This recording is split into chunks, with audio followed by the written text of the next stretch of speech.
Ladies and gentlemen, it is Friday, December 5th, 2025, and here's what's coming up on the Owen Report today.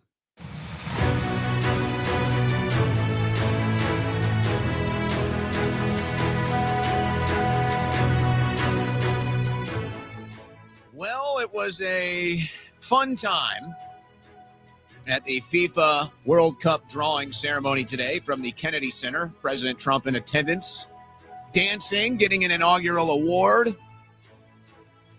I was watching the ceremony today from beginning to end. I was curious. So I'll tell you about the process and everything that went down, the good, the bad, the ugly.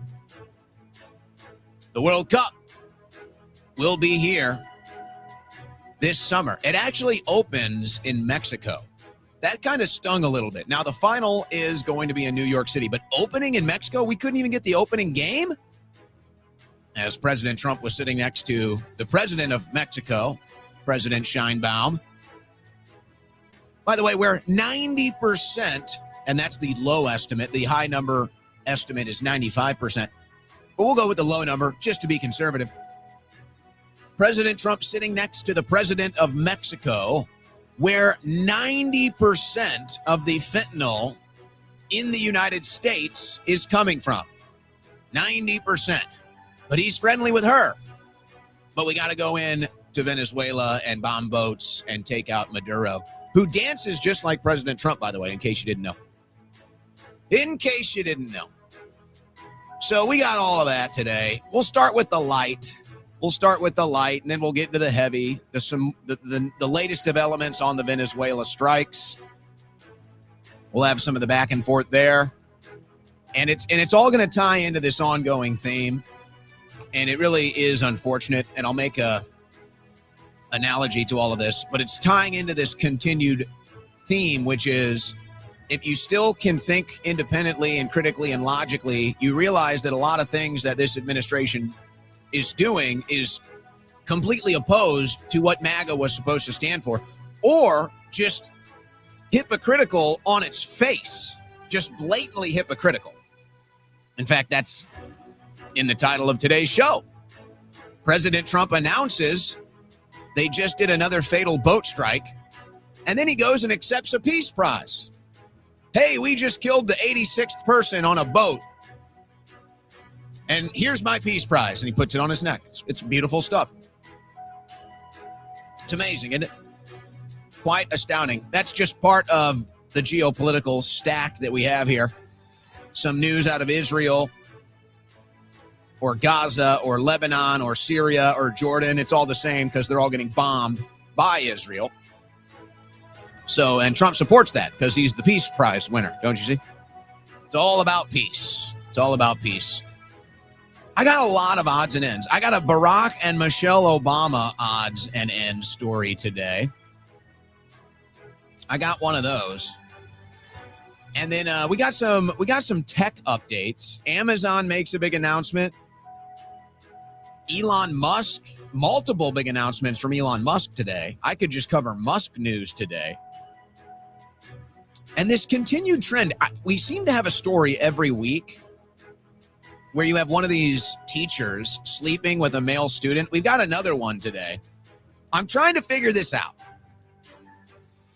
I'm trying to get down to the bottom of this. Together, maybe we can get down to the bottom of this. What is going on? Has it always been going on? Are we just now learning about it because of the social media or because of the text and we can go back and find the evidence? Are they getting a little too comfortable out there? Hey, Make America Healthy Again news today. The Hep B shot is being dropped from the infant recommendations. It's so beautiful that this happens today. It's so beautiful that this happens this week. And it's Dr. Marty Makary.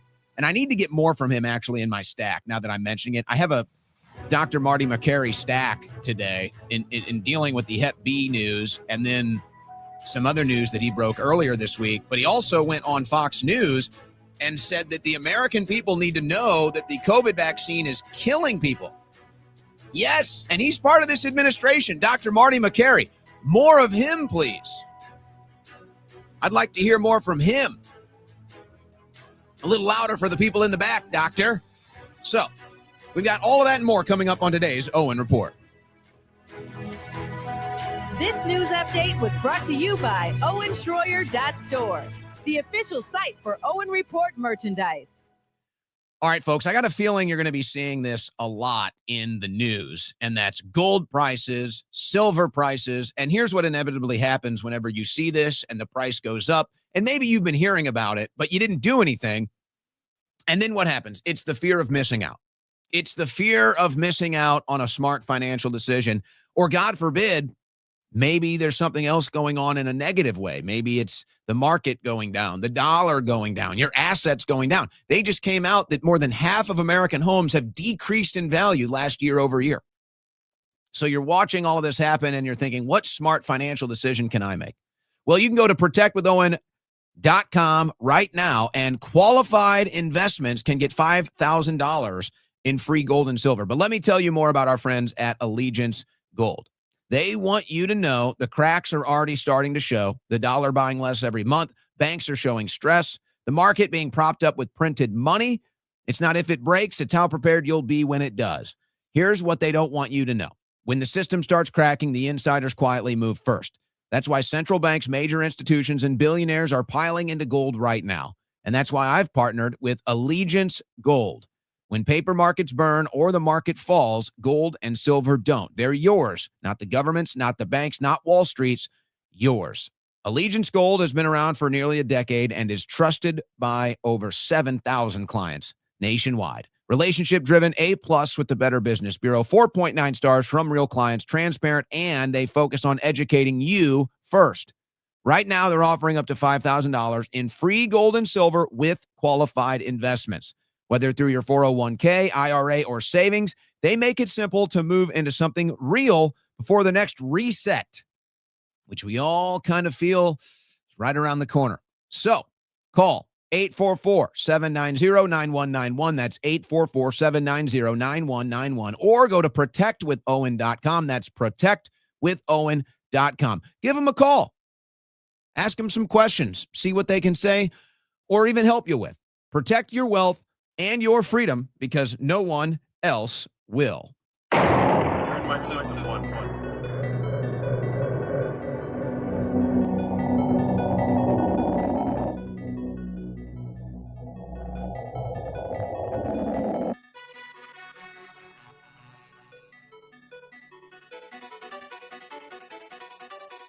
Ladies and gentlemen, your new home for political play-by-play, the Owen Report.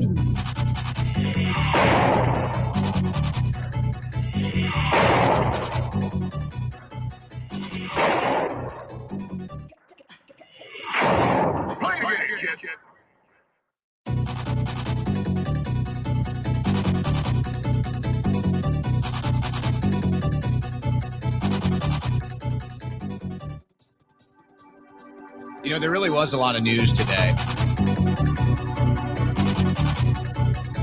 There is an update on the pipe bomber. The pipe bomber apparently overtly cooperating, or at least this is what we're being told. And you had the team do their rounds on Fox News last night. That was all too predictable. Now, I'm not going to play all of that. I am going to play one clip of Dan Bongino that's going viral. And, you know, I do kind of feel bad for Dan. And that's not to say that he's somehow beyond criticism here. Not at all. Not even in the slightest. But part of me does kind of feel bad for Dan, because it looks like he was put in a position where it's going to be so hard for him to succeed. And, you know, I've heard other people say this, and I don't know Dan personally. And anybody with a nice social circle knows that you can't really judge a book by its cover per se, where some dumb people are really smart and then some smart people are really dumb. But Dan seems to kind of be, he just seems a little over his head as far as handling all the incoming is concerned. And you have to be so precise with this stuff. You have to be so good. You have to be so precise. That's why most people that work in the federal government just shut their mouths and disappear, because they know. So Dan takes some risks and he says some things and he gets a lot of blowback.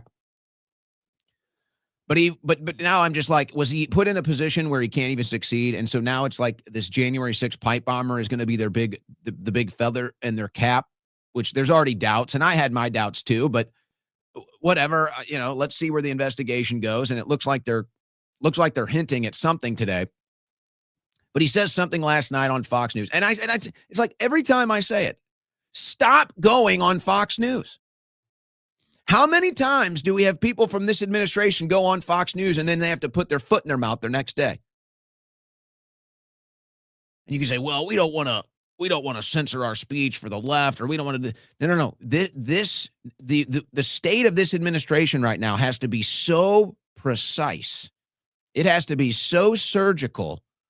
Otherwise, you're just going to continue to see approval ratings tank, confidence tank, morale tank, and then we all know what that leads to in the midterms. So we're going to have that. But so it's late last night. I guess it's a full moon, I think, is hitting right now. I don't know what is the moon right now. Is it a wolf moon? What did they call the first full moon of winter? I'm not going to go into the chat. I don't want to see what you heathens are up to today. It's the cold moon. So if you're like me and you're one of these lunatics, the full moon comes out and you have trouble sleeping. So I'm doom scrolling last night. I'm sitting on X doom scrolling. Hate to even admit it. And this meme pops up on my screen.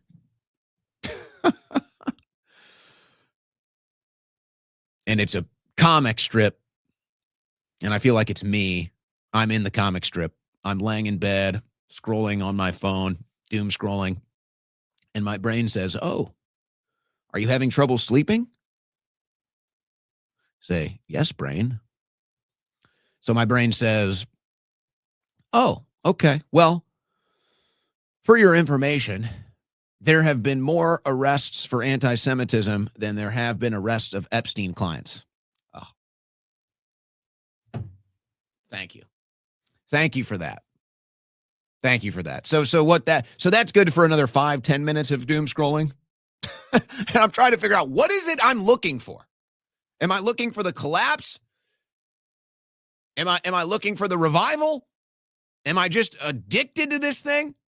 Maybe it's a combination of all three. So, okay, now I've got at least another 5 to 10 minutes of doom scrolling to do tonight. This is about 1 a.m. And then I see that Nick Fuentes is going live. And I'm like, all right, well, whatever. I'll pop into this. This is like 1 a.m. And Fuentes is explaining to his audience why he's going live at 1 a.m. in the morning. And it was something that Michael Savage had described years ago that was very impactful for me as somebody that wanted to be a broadcaster when Michael Savage said it, and then Nick said it last night. But it's funny to see the generational differences now. Savage, who's got to be like, what, 70 or 80 now? And what it was like for him coming up as a broadcaster, and the different routines and everything you have to go through, and the timing and just the general lifestyle, versus Nick, who's like, yeah, I sleep until 9 or 10 and then take a nap or whatever. I go live at 1. And I don't really care. Live whatever lifestyle you want. Some people like the structured life. Some people don't. But I feel like that's kind of like a new generational thing. Like the whole structured life thing is not as, I feel like the younger generations don't buy into it as much. For the younger generations, I feel like their schedules, their routines, whatever, are a lot less structured, or the timing is totally different than the past generations. I don't know. So he's saying that. He says, well, I go live at 1 a.m. because I have to feel ready. It's not about the time. It's about feeling ready. And I don't know. I know people say that he's lazy or whatever, but he's actually right about that. And it was amazing when I used to hear Savage say that years ago. And Michael Savage would say that a radio broadcast is like a rocket ship. And it takes a while. It takes a while for the rocket ship to get up off the pad, and then to start picking up speed, and then to actually get into space. That's like the process of a broadcast, of a live transmission. And I would hear Savage say that like 20 years ago. And then I heard Nick say it last night, and I was just like, wow, that's like the two generations of broadcasters just like colliding right there. But the art of it, the skill, the progression, it's still the same. It's still the same. So that's what we're doing right now. The thrusters are firing. We're lifting off the pad. We do like to go live every day at 3 p.m. Central, though. I do like that. Whether my body does or not that day, doesn't matter. We're doing it. That's my commitment to you. That's my commitment to me. So this is me doom scrolling last night, 1 in the morning. That's what you get when you're sitting in bed with a full moon, doom scrolling on X. I don't suggest it, by the way. I don't suggest it. I've got plenty of books sitting on my nightstand I could pick up and read. But those are so static, you know? Those are so stale. I want something new. So then this other thing I have incoming, and I promise we're going to get to the news. It's just Friday, and I'm just embracing the liftoff strategy at this point. Honestly, I'm so sick of what right-wing politics has become that I kind of just want an excuse to avoid the news right now, to be honest with you. When I have President Trump up there dancing and gyrating to the YMCA, hey, you know what? It's fun. It's fun. I'm all here to have fun and clap, and let's have a good time. But let's stop pretending like this is a serious political movement anymore. Let's stop pretending like MAGA or whatever this was supposed to be is anywhere near where it's supposed to be. Okay, it's just not. It's just not. And so it's like it kind of drives me crazy. And I was explaining this because I have a lot of friends that are 3-time Trump voters, you know, OG Trump supporters, and they see the same things, and they're frustrated, and they're asking me like, what's going on? And there's two responses I have, which is one is that I'm not surprised when politicians and politics go sideways or is corrupt, or I feel like I'm lied to. So, okay, politics, lying, corruption, same thing, right? I'm not surprised. I'm not going to sit here and get too upset or too surprised over politics or politicians becoming corrupt or becoming liars. Okay. We were hoping something different, but okay, that's not so surprising. What really bothers me, and I think that this is really what bothers most people. It's hard to realize it. It's hard to put it into words because of all the glitz and glamour and distraction. But I think what's really bothering us is, okay, so politics is corrupt. Our politicians are still corrupt. Our federal bureaucracies and alphabet agencies are still corrupt. All right, the news is still corrupt. Okay. All right, we know that's how it's played. We know that's what goes on.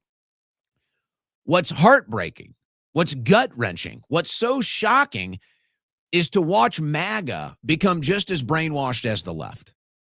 And that's what it is. There's no other way to put it. And I'm just sitting here like I'm in the Twilight Zone.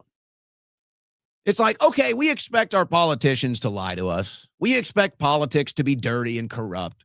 We expect the media to be lying. And it's like, okay, we expect all that. But I'm looking around at my fellow Americans and my fellow conservatives or dissident right, whatever, the populist movement, all of this. And I'm looking around and they're just like jaws on the ground, drooling at the mouth, waving the pom-poms, doing the high leg kick. And I'm like, dude, what are you doing? Are you okay?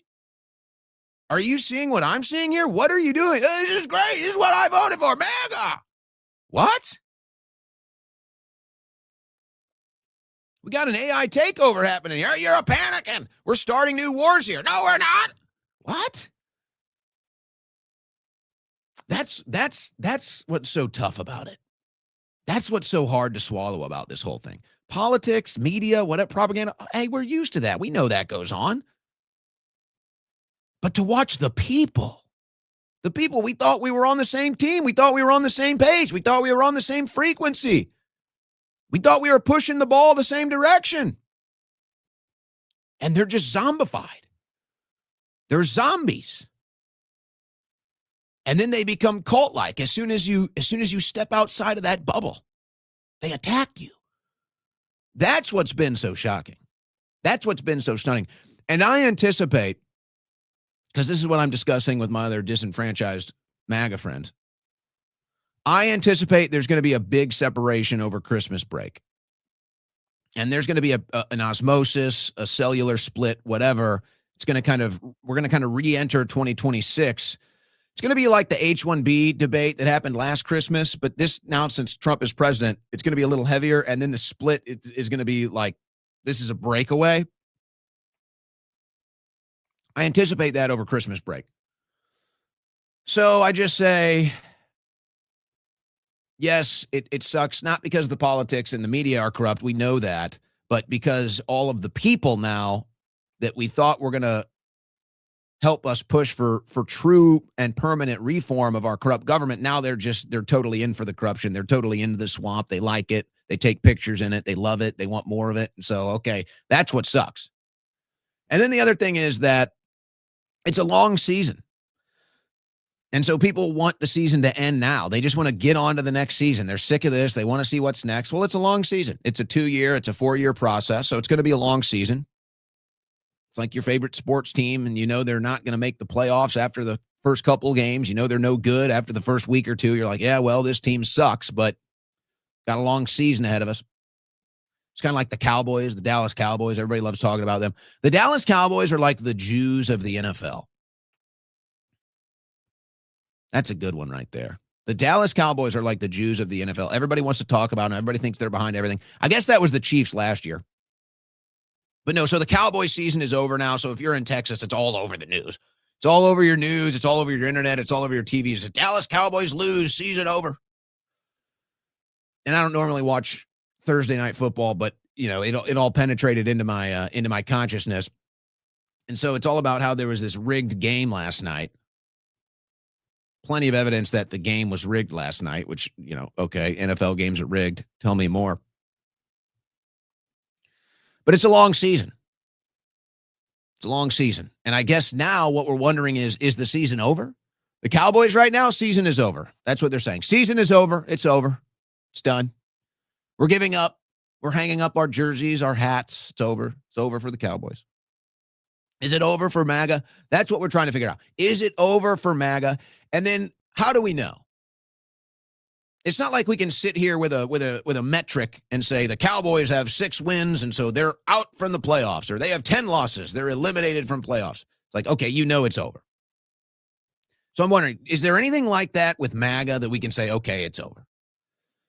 And obviously politics is a lot more diverse than that. But I guess I would ask to the people that are still waving the pom-poms and doing the high leg kicks and you know, push the propaganda and say, this is what I voted for no matter what it is. It's like somebody could Trump could drop his trousers and take a dump on their head and say, this is what I voted for. It's like, oh my gosh, this is what I voted for. This is a Trump turd on his head.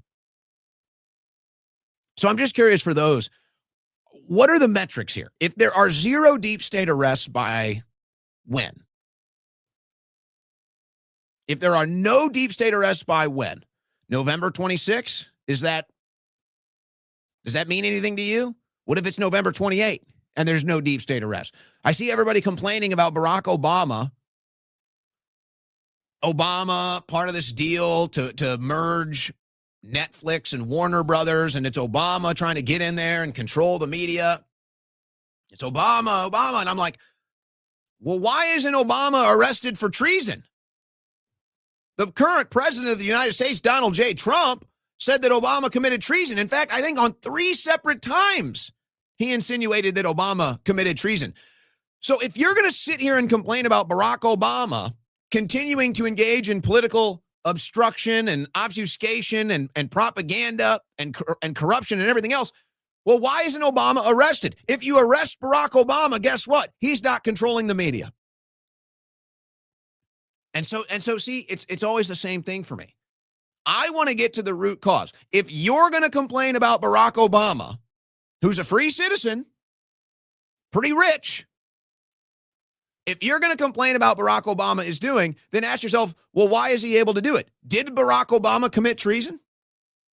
Was Barack Obama part of an illegal, seditious plan to spy on Donald Trump and to steal an election from Donald Trump? and to fabricate evidence against Donald Trump? Did or did that not happen? So I'm just done. I'm not going to sit here and watch MAGA complain about stuff that they have refused to address the root causes of. I'm done. You people don't want any change. You just want access. You just want glitz. You just want glamour. You just want to feel the rush of power. Well, I got news for you. I speak truth to power. And MAGA or Trump, they're in power right now. And I speak truth to power. And your response to the truth is very telling. It's very telling. But here's the problem with power in Washington, D.C. Here's the problem with power in politics. It comes and it goes, baby. It comes and it goes. This high that you're feeling, this wave that you're riding, this rush, it's going to be gone soon. And if you don't have anything permanent to show for that, then it's all for what? So you can get some social media clout? So you can get a fancy hat and a coin? For what? I actually want to save the country. I actually am serious about government reform. Seems that most people aren't. But hey, we're dancing at the FIFA ceremony today.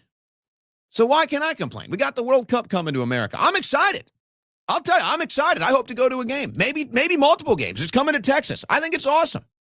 Thank you, President Trump. If that's one of the deals you got done, thank you. I'm going to enjoy the World Cup. That is going to be fun.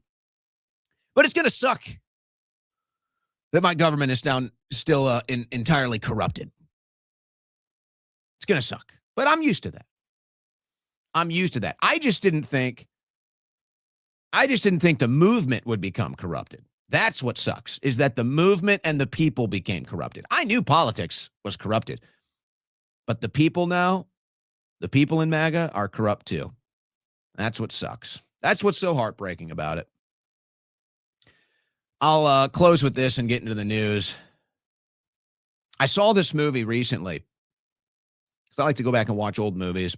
I'm more of an old movie connoisseur these days. Every once in a while, a new movie comes out that's good, but it's kind of rare. Have you ever seen the movie Disturbing Behavior? It's got to be out of the mid-90s, I think. Let me see here. Disturbing Behavior. I saw this movie for the first time this year, a couple weeks ago. 1998, Disturbing Behavior. And I watched the movie, and I wasn't that thrilled. I mean, it was okay. I was like, oh, I enjoyed it, but it's not the greatest thing I've ever seen. Well, a good movie will make you think about it when you start to see some things in the real world that you can relate to that movie. That's what a good movie will do. I even didn't like the name. I was like, Disturbing Behavior, weak name. So I was like, decent movie, kind of a weak name. I'm not so sure. But if you've seen the movie, you'll understand what I'm saying. If you haven't, you maybe go watch it. I think it's good. It's 3 out of 5 stars. I feel like that's what I'm in. I feel like I'm in the movie Disturbing Behavior right now, where, and I don't want to spoil, so spoiler alert here. I'll try not to be too direct. Spoiler alert here. But basically, in the movie Disturbing Behavior, there's a group of friends, and then one by one, the friends start getting picked off and put into this club. But you can't get access to this club unless you get selected. And then once they get into the club, they're a totally different person. And they hate you, by the way, now. And it's all about again, spoiler, it's all about a brainwashing thing. But now I'm seeing it, and I'm like, oh, that is exactly what I feel like I'm in right now, is disturbing behavior. And that's exactly what it is. It is extremely disturbing behavior. These people that were your friends, like one of us, now they got into the club. Now they're better than you. Now they know better than you. Now they're more important than you. And they want you to be in the club with them, but you're going to have to just accept this. You're going to have to accept the brainwashing. Well, I'm not. I won't. So I guess I'm not going to be in the club. And I'm okay with that. Because I think they still let us into the World Cup, right? I think they'll still let you into the World Cup if you're not part of the club. You'll be lucky if you can even afford it. Tickets will probably be like $400, $500. So the average American won't be able to afford it anyway. They can't afford much these days. We got some economic news. So I guess, I'm sorry we have logical brains, though. I'm sorry we try to strive for logical consistency and reasoning. It's kind of painful right now when you have deductive reasoning and logical consistency. Kind of. And then Trump comes out and says that this is an impeachable offense. Trump comes out and says that the real football is soccer, and that American football should change its name because the real football is soccer. Impeach him, prison, life. All right. I guess we can get into the news. I guess it's about that time to get into the news here. We got too much of it.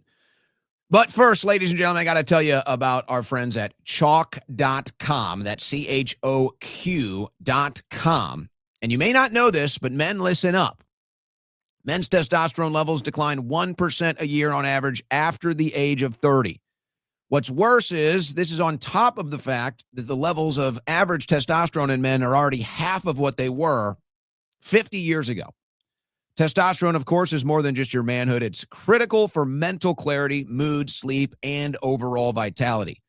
That's why our friends at CHOQ.com, that's CHOQ.com, have formulated a blend of natural herbal supplements that support your body's natural testosterone production. Just one ingredient in their male vitality stack has boosted free testosterone levels more than 50% in 21 days. And believe me, you'll notice the difference. And right now, you can get 25% off your CHOQ subscription for life. That's right, 25% off your CHOQ subscription for life. Just use promo code Owen. Go to CHOQ.com, use promo code Owen, and get 25% off your subscription for life. And you can cancel anytime. CHOQ is made in America, and their all-American customer service team is standing by, ready to assist you. So go to CHOQ.com, and don't forget that promo code Owen to get 25% off a subscription for life. Now, what we have on the screen here is the Male Vitality Stack Ultra. That is what I am currently stacking, as they say. But there's also the Male Vitality Stack, which doesn't have all of the same supplements from the Ultra Stack, but it will still get the job done. So go to CHOQ.com and try it. Try raising your testosterone levels, men. See how it works out for you. All right. How much testosterone was at the FIFA opening ceremony today? Actually, quite a bit. I don't know if that would technically be considered the opening ceremony, actually. I guess that was just the drawing ceremony. It was at the Kennedy Center in D.C. Trump was there having a grand old time. I'm going to go to these clips here. But the TV presentation was a bit of a disaster, folks. And if it wasn't for Alexi Lawless, I think it would have been a complete failure. It seemed like Alexi Lawless was the only person that was actually prepared for this event. He seemed to be the only person enthused by it as well. And I'm wondering if that's maybe because of Trump's presence and it becoming so politicized that turned a lot of people off, because it basically turned into a Trump ceremony. So that might have turned a lot of people off. They keep doing this thing in sports where they just take a shit on tradition. These fucking nerds get in charge of sports, and then they take a shit on tradition. Pardon my French. They've changed the rules of the World Cup. Now there's like a play-in game, and it doesn't even make sense. And so they're up there drawing the teams, and they've got Tom Brady, Shaquille O'Neal, Aaron Judge. Who was the other one? I forget the other one they had up there. And they're pulling the name, and it's like they don't even know what's going on.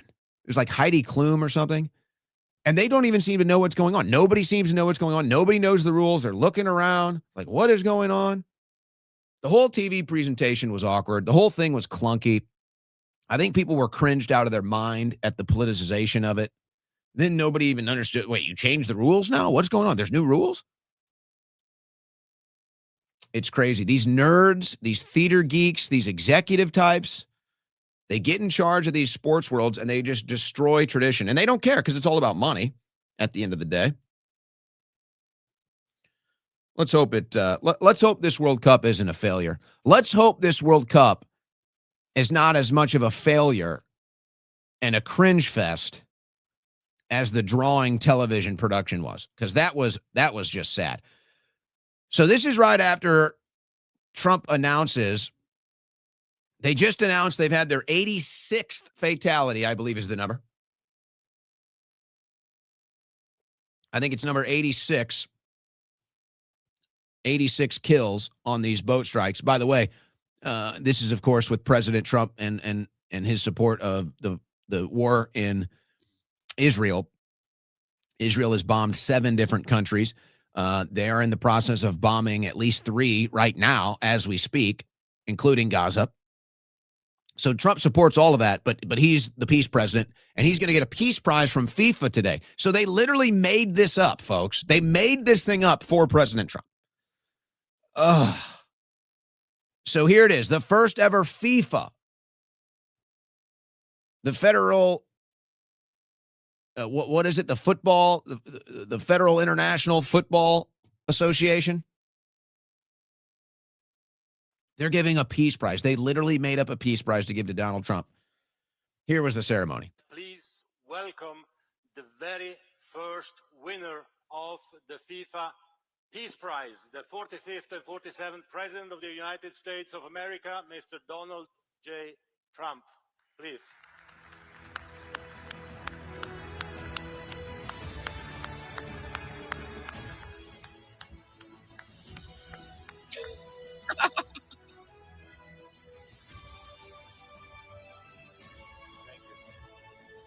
Thank you, Mr. President.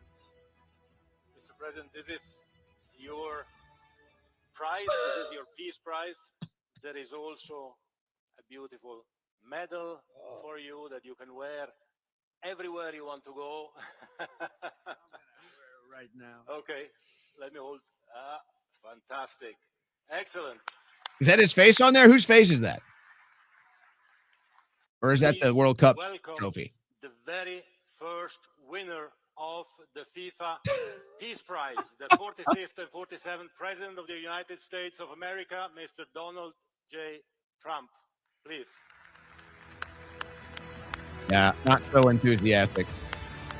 And this was the opening. This was the first thing that they did. So maybe that's why the whole thing got so sour. Maybe that's why the whole thing was so low energy, because the politicization of it just turned people off. Congratulations, President Trump. Congratulations. You won the Soccer Peace Prize. The Soccer Peace Prize. The whole thing is so ironic. Now, who knows what, if Trump had anything to do with this or not. Of course he has to accept it. But here he was asked about it afterwards. He had this to say. Very, very big. You're expected to get the FIFA Peace Prize, Mr. President. What would you say to people who say that prize might conflict with your pledge to strike Venezuela? Well, I think the Peace Prize, I settled 8 wars. I don't know that I'm getting it. I haven't been officially noticed. I've been hearing about a Peace Prize, and I'm here to represent our country in a different sense. But I can tell you I did settle 8 wars, and we have a 9th coming, which nobody's ever done before. But I want to really save lives. I don't need prizes. I need to save lives, and we're saving a lot of lives. I've saved millions and millions of lives, and that's really what I want to do. And I also want to run a great country. And the United States right now is the hottest country anywhere in the world. And 1 year ago it was dead. We had a dead country, and now we have the hottest country anywhere in the world. So that was before he received it. He had no idea he was going to get it. It reminds me of Will Ferrell in Anchorman. When he's asked to play the jazz flute, he pulls it out. He's like, I had no idea. Really, I'm unprepared. Give me a B minor. Or if you ever saw the TV show Running Wild, that's a hidden gem, by the way. If you like the show Arrested Development, when they shut that down from Fox News, they brought the team back. They did 1 season of Running Wild. Then they signed the deal with Netflix, so they canceled Running Wild and just went back to Arrested Development. But if you like Arrested Development, you like Running Wild. And there's the scene where the the big Nepo baby of the oil company. He gives himself a humanitarian award. He awards himself the humanitarian award. So it was kind of same energy there. Did President Trump save millions of lives by stopping some wars? That could be accurate. I'm not going to deny that. But let's not pretend like this is a 100% success here. Let's not pretend like, hey, you know what? You've accomplished peace over here, but over here you've accomplished death. So it's a little sour to me. The same day, almost within the same hour, the administration is announcing they just blew up and killed, I think it was 3 guys. They just killed 3 people on a boat. They're calling a narco terrorist boat. They killed 3 people. So they're bragging about, we just killed 3 more. They're literally bragging about it, by the way. And you've got, 100,000 dead in the Israel-Palestine war that he supports. So, yeah, you might have saved millions of lives in one war, but in other wars, people are dying. But this is crazy. This is insane to me, folks. It's like, I like Pete Hegseth. I've been very supportive of Pete Hegseth. But what is this? So Andrew Colvett from TPUSA says, every new attack aimed at Pete Hegseth makes me want another narco drug boat blown up and sent to the bottom of the ocean. First of all, that mindset alone. What is that mindset alone? It's a dangerous mindset. That's the tail wagging the dog mindset. But whatever, he's in political commentary, so he can say whatever he wants. But that's a dangerous mindset to me. That's a sick mindset to me. Hegseth responds. He says, your wish is our command. Just sunk another narco boat. What is going on? We're out here dancing around, celebrating, bombing these boats, and then we're talking about how we're the peacetime people. We're saving lives when they're literally killing lives. You say, well, we don't care about narco traffickers. Their lives don't matter. Okay. Fine. Tell me who from the invention and the push of the COVID vaccine that's killed how many thousands of people? Since we don't care about drug traffickers and people that sell drugs that kill people, how many people from Big Pharma have you arrested? How many Big Pharma boats have you blown up? Stop it with this. It's actually less than 1%, but it's like less than half of 1% of the fentanyl in this country comes from Venezuela, folks. It's a joke. 90% plus comes from Mexico. And Trump is sitting next to the president of Mexico as this is all going on. They're bombing boats that they claim are Venezuela fentanyl boats. And they're bombing these boats. They don't give you any evidence. They just make the claims. Fine. Because I always see, this is the new propaganda is, of course they're drug boats. Just look at the boats. They're drug boats. Oh, just look at the boats. Okay. What am I in a movie? What is this, a TV show? Just look at the boats. Can't you see? No, I'm sorry. I don't know what a drug boat looks like, but okay, if you do, fine. I guess I'll take your word for it. Look, it's got drugs. Look, it's got the materials. Okay. Okay. How many people die from pharmaceutical drugs every year? How many people died from the COVID vaccine? How many people died from alcohol? Give me a break. It's either logically inconsistent or it's a lie. Or both. But why is the Department of War saying you're like a genie? Oh, you want us to bomb more boats? You got it, TPUSA. We're going to bomb them. This is out of control. I can't. It's really what it is. It's that the pendulum, they are now mirroring what the left did. They're mirroring the Joe Biden administration, folks. That's what this is. Except it's just the right-wing version. This is the right-wing version of the Biden administration. Or maybe the Obama years. But the Obama years had more decorum. Let's just be honest. But they're just like, oh, screw it. Screw decorum. Screw it all. They were so bad that we can be worse. And fair-minded and honest people can't stand it. I like Pete Hegseth, but this is just pathetic. So is it that we're so self-confident? We're so self-confident. We're so concerned about the fake news media now that we're going to troll on X. We're going to merge with Turning Point USA that's embroiled in its own controversies right now. And we're going to merge with them on social media and celebrate bombing drug boats that you know are drug boats because you're a genius, man. You know those are drug boats. You're definitely not falling for propaganda. Not you, not ever. You're a genius. You're smarter than everybody else. You know exactly what's on those boats. You know exactly what drug boats look like. You're the expert. I'm an idiot. I know nothing. I should just trust the government and trust you and let's just blow them all up. In fact, any boat that looks like that in the ocean, we should just blow it up right now. I've got intelligence. What is this, man? I'm telling you,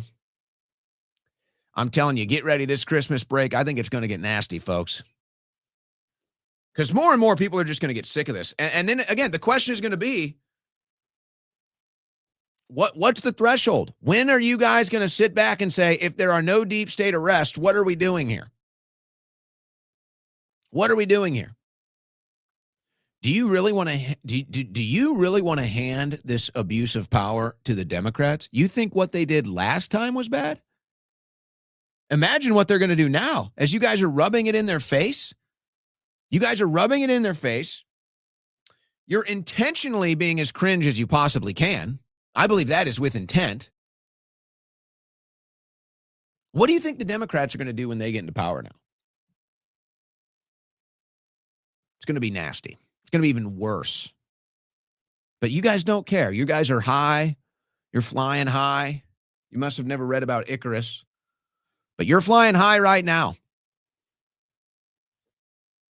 And then you see the numbers for the midterms and I know. Let's blame Candace Owens. No, this I got news for you. This issue with the midterms started before Charlie Kirk's assassination, actually. It really started in May and June. That's when the approval rating started tanking.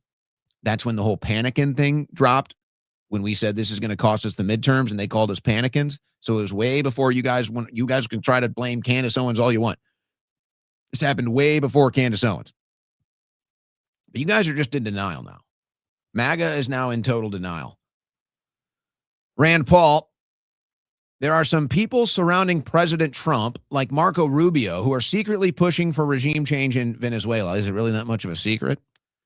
They seem to forget that war powers belong to Congress, not the president. Any step toward regime change in Venezuela is too serious to bypass Congress. Well, Rand Paul, I agree with, and he's right about this. I wish Rand Paul was a little louder. The problem is Congress is basically feckless and worthless.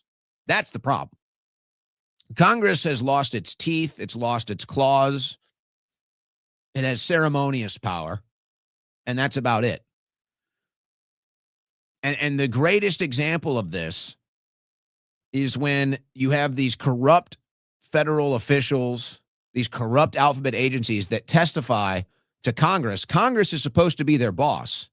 The flowchart of power, Congress is supposed to have oversight and be above these federal institutions. But you watch these hearings and you listen to the testimony, you'd think that it was the alphabet agencies. You'd think that it was the federal agencies. They were the ones in charge, not Congress. They're the ones that get final say, not Congress. That's the problem. But here is Rubio. Now, this is funny. This is funny. This is from the cabinet meeting the other day. Let's see. How much does President Trump think about Marco Rubio? War started, it never would have happened if you've been president. But this war is going on, and the president is trying to end it, not because, listen, we got a million things to focus on in the world as a country, but he's the only leader in the world that can help end it. And that's why that's why even as we speak to you now, Steve Woodcock is in Moscow trying to find a way to end this war, to save lives of 9,000 people, Mr. President, as you know, are dying every week. More people were started. It never would have happened if you've been president. Trump is literally, Marco Rubio is sitting right next to him. And Trump is taking a nap with his eyes closed as Rubio is talking to him. That's funny. That's funny to me. Hey, so part of this new regulatory slash that Trump announced this week is You're going to have tiny cars built here now. Now, we talked about that Toyota yesterday. That's not it. You've probably seen these videos from India or Bangladesh or Thailand, East Asia. And they have these like tiny little box trucks and these tiny little cars. Now, well, we'll see if they'll be on the street here. Do you want to see those cars on the streets here? Do you want to see those tiny little box cars and box trucks that you see in India and Pakistan and everywhere else? Is that what we want to see here? Because apparently that's coming.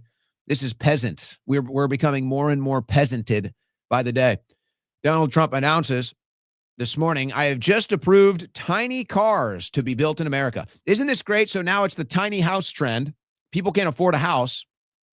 So they buy one of these like 800-foot tiny houses for like 20 grand, 30 grand.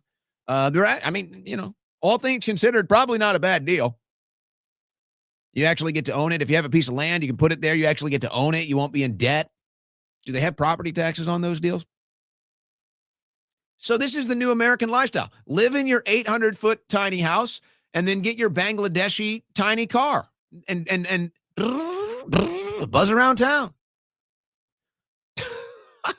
Buzz up to Walmart.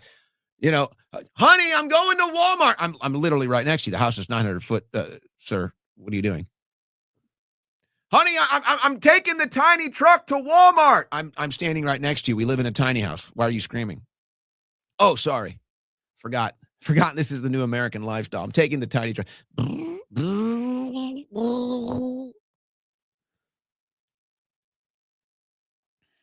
And we'll have more on the economy today if I get to it. But that's what this is. This is your new life as an American. You're going to live in a tiny house. It's all you can afford. You're going to drive around a tiny car. It's got 2 gears. It's got it also has it's got an option. It's kind of like a Fred Flintstone deal. You can remove the floor of the car. There's a button. It's really actually an advanced one. You hit a button and the floor of the car moves and you can actually start running. You get some exercise too. You probably need it. You get some exercise. You're running now. You're getting fuel efficiency. It's your new tiny truck. It's right out of the Flintstone. This is the new America. You live in your tiny home.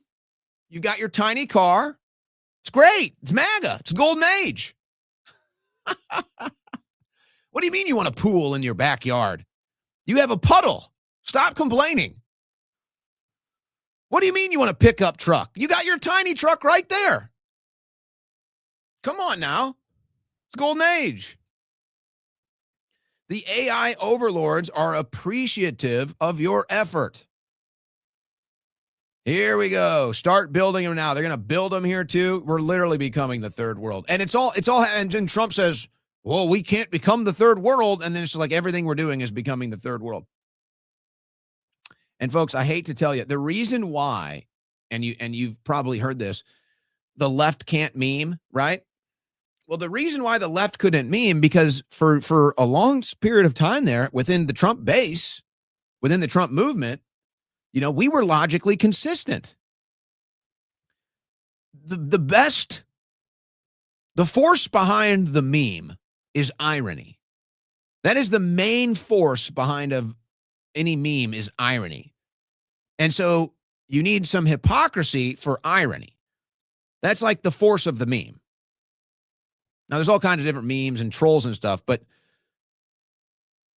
generally speaking, the force behind a meme is irony. So if you're logically consistent, there's no meme.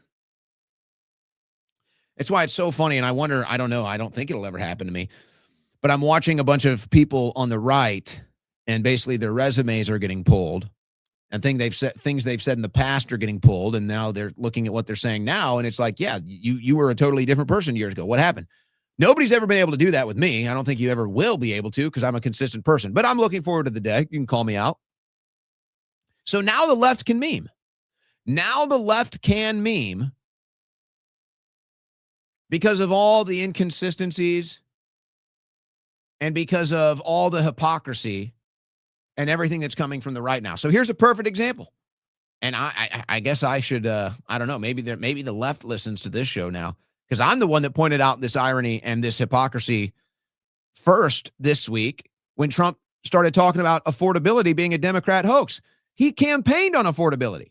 Starting on day one, we will end inflation and make America affordable again. But the word affordability is a Democrat scam. One of my top priorities will be to quickly defeat inflation and make America affordable again. I don't want to hear about the affordability. We will make America affordable again. We're going to make it affordable again. You know, there's this fake narrative that the Democrats talk about, affordability. Affordability is a con job. We will target everything from car affordability to housing affordability. You know, this whole thing is, they use the word affordability. It's a Democrat hoax. Starting on day one, we will end inflation and make. So get ready. Get ready, right wing. The memes are coming. You're now hypocritical. So now the left can use irony to make memes. So now the left can meme.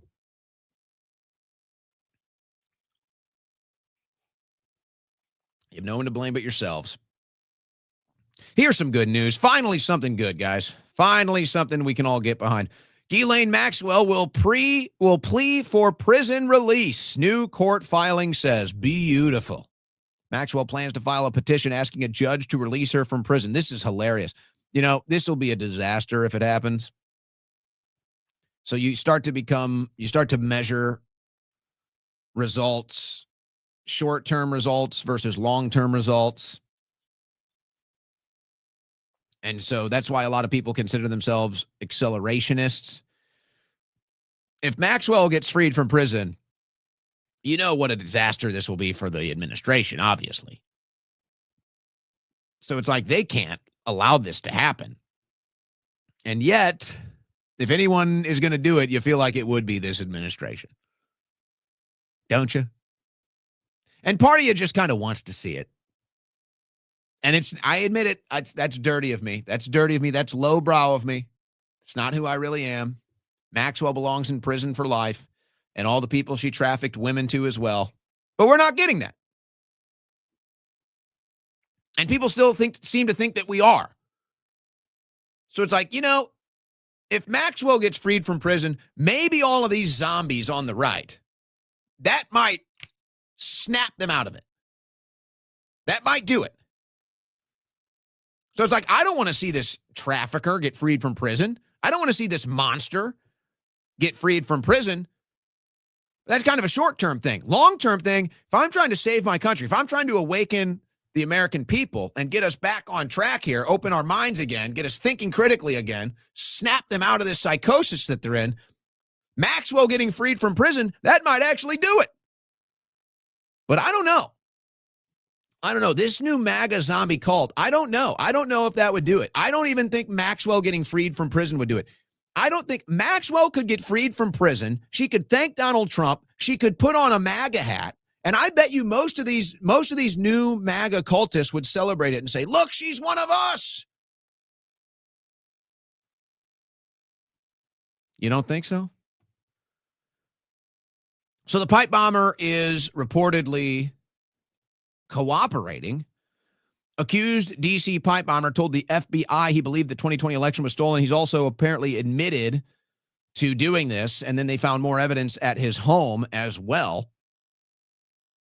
So far what we're getting out of the FBI is that this is an open and shut case. Now, I'm still going to have my questions and remain skeptical, and that's mostly for superficial reasons or just habit, because I can't help but say, and it's true, this individual's body type does not match the body type of this person right here. And by the way, all of the neighbors agree. So this person has, and they say gait, that's your walking pattern, which is true. People have a walking pattern. You can identify people by their walking pattern. And this person's walking pattern or body type does not match this person's. But hey, they say they got a confession. They found new evidence, whatever. All right. The whole thing is a little strange in the timing and everything, but all right. Now, what's going to come next? That's the question, is what's going to come next? And people will doubt it or not believe it, whatever. This is a done deal. This is the guy they're going to pin it on. He's apparently admitted to it. So it's over. Whether I believe it or not doesn't matter. The result's going to be the same. So now it's what's going to happen next. So Bongino goes on Fox News And, you know, as I said in the opening, I don't want to be too critical here. Bongino is in a tough position. He's almost in a position where it's nearly impossible to succeed. But he took the job. He did it to himself. So what's done is done. But he does the rounds on Fox News, just like everybody else. Just like I told you yesterday, they gave all the exclusives to Fox. They all went on for their Fox hit. It's the Fox News administration. And Bongino, of course, is one of the people they would call it a Fed surrection, an inside job, whatever, the pipe bomber. And it's all changed. And look, I'm willing to say, all right, Dan Bongino is honest. He believed one thing. He got to actually get behind the scenes and look into it for himself, and he concluded something else. All right. I'm not beyond that being real. That could very possibly be real. But yet it still just seems off, especially considering where we were just last month on this. But here's what Bongino said. He's getting a lot of scrutiny for this. Here's what he said on his Fox News hit last night. You know, I don't know if you remember this. This is before you became the deputy FBI director. You put a post on X right after this happened, and you said there's a massive cover-up because the person that planted those pipe bombs, they don't want you to know who it is because it's either a connected anti-Trump insider or an inside job. You said that, you know, long before you were even thought of as deputy FBI director. Yeah, that's why I said to you, this investigation's just begun. We are pretty comfortable. We have our guy. I think again, legal process starts to surface and information and facts start to come out. The public's going to be very comfortable with the investigation that was conducted under Director Patel and his leadership. He's been great on this. But I don't want to, you know, listen, I was paid in the past, Sean, for my opinions. That's clear. And one day I'll be back in that space. But that's not what I'm paid for now. I'm paid to be your deputy director. And we base investigations on facts. And, you know, it was interesting. I was looking out in the crowd today at the presser, and I saw a couple of media figures who you and I both know who promoted the other. Now, let me address the attacks on Dan Bongino today, because I don't see anybody really explaining this. And again, you're the FBI deputy director. You went on Fox News. You opened yourself up to criticism. So nobody's beyond criticism. But they're attacking him and saying Dan Bongino admits he's a liar. Dan Bongino admits he makes things up on a show. No. What Dan Bongino just said was that there's a big difference between Dan Bongino hosting his podcast and saying, this is what I think, versus Dan Bongino as the FBI deputy director and saying, this is what we know. That's what he's saying. So this isn't about Bongino admitting he's a liar. Bongino doesn't need my defense. I'm just saying this whole thing is being totally blown out of proportion. And what he said is perfectly fair. But they're saying, look, Dan Bongino admits he's a liar. No, he's saying he doesn't go up there on a podium as the FBI deputy director and say his opinion. That's what he said. So the attacks against him for that are totally unwarranted. Scandal, the collusion hoax. And I thought to myself, you know, the difference between us and them is, you know, we evolve. As information and new inputs come out, we can produce different outputs because that's what we believe in. We believe in facts and investigations guided by facts. There were people out there in that crowd, I'm sure still believe in this collusion fairy tale hoax. So we'll see. We're going to be guided by the facts as this thing goes forward. And I can't stop the, you know, leave the truck here without thanking the president. The president. All right. Now, I want to go to where we were last month before we close out the first hour. But here's what's going to be curious. Where does this go from here? Because there's way too much evidence that there was an inside job aspect of January 6th. There's way too much evidence. And this evidence has been gathered, reported on, even from Dan Bongino, for years now. 4 years. And there's way too much evidence and intelligence to deny that that is true. Whether it's the camera crews, whether it's the National Guard stand down, whether it's the police stand down, All of it and beyond. But the January 5th pipe bomber was part of that. That was part of it. Well, now it looks like what they're going to end up concluding is that the January 5th pipe bomber believed the election was stolen. And so I guess he decided to put bombs at the DNC and the RNC in a form of protest. It looks like that's where this is going. Now, it's strange to me, this kind of slow roll of information. That seems very deliberate. And I don't like it. It makes me suspicious. But we'll deal with whatever comes out when it comes out. But that's where it looks like this is going. So then now what does that do? If this comes out and they say this is actually somebody that believed the election was stolen, and so what is he, a Trump supporter then? It doesn't explain the weird behavior around the pipe bombs after they were dropped. It doesn't explain the fact that this evidence was sitting in the Biden administration for 4 years and nobody did anything about it. In fact, that might be the most suspicious part. Now, you could say that they were just lazy, but I have a hard time believing that. And here's why. Because they arrested thousands of Trump supporters. There was no laziness, ladies and gentlemen. There was no laziness. They were finding people based off of a picture of their earlobe. Using AI technology, they identified suspects off of earlobes. They were able to identify suspects off of items in their pockets, like key fobs. And they made thousands of arrests in that effort, in that pursuit. Does that sound like lazy? And if they're willing to go after a grandma who they don't know who it is, they had to find out who it is, who has, I'm sure, has a very low or no social media, internet profile at all. And if they're willing to go after a grandma and arrest her for walking through the Capitol on January 6th, you don't think they're going to try everything they can to find out who the pipe bomber was? And if they had evidence leading to the pipe bomber who thought the election was stolen that plays right into their narrative, you don't think they would have made that arrest? Huh.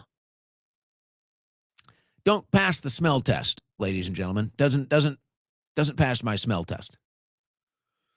But let's just remember, this was just last month when Steve Baker, who was a January 6th defendant who worked with Blaze Media, this was just last month. This is where MAGA, this is where everyone was at just a month ago, less than a month ago. This is where everyone in MAGA was at as far as the pipe bomber was concerned. Do we remember this? I think it is the biggest scandal of my lifetime. There is a major development in the January 6th pipe bomber investigation. Blaze News has the exclusive. Its lead suspect is at the highest levels of government. And Steve joins me now. How long have you been working on this story? I've been pulling the threads on this for exactly 4 years.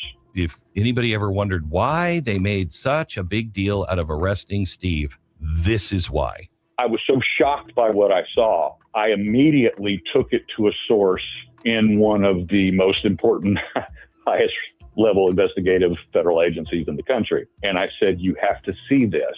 After they looked at it for about 2 hours, the response that I got back was, holy F, she's one of us. And when you find out the position, this now so many people at the highest levels. What's your confidence level in this story? I can give you forensic estimates, the analysis of the hoodied bomber on the evening of November 5th compared to the gait analysis of this individual in private life and at work. The actual software hit at a 94% accuracy. Then human analysis from the experts in intelligence is much higher. They've looked at it and went, my God, that's it. You've got it. In a world not gone mad, this would be a best-selling book and a major blockbuster movie. When it all comes out, this is going to involve everybody. I mean, this is really bad. Really, really bad. This apparently just has to be done right because of national security, I'm gathering. Is that right? That's correct. And so they've got to take care of things they've got to take care of. Then the story will be released. Now, just to give this kind of a full spectrum of coverage here, Glenn Beck is obviously overhyping that because it's his network exclusive. So I've worked in network news. I understand how hype campaigns work, and I understand, well, I think you get the point. So yes, Glenn Beck is hyping that up as the biggest thing ever because it's his network exclusive. So, I know a little about a bit about hype or overhype even. But regardless, all of MAGA was behind it. That was it. Everybody was behind it, and everybody was moving forward with it. And it was going to be the biggest thing. We're going to unravel the entire January 6th hoax. That was just last month. So I'm just curious how Glenn Beck feels today. I'm curious how Steve Baker feels today.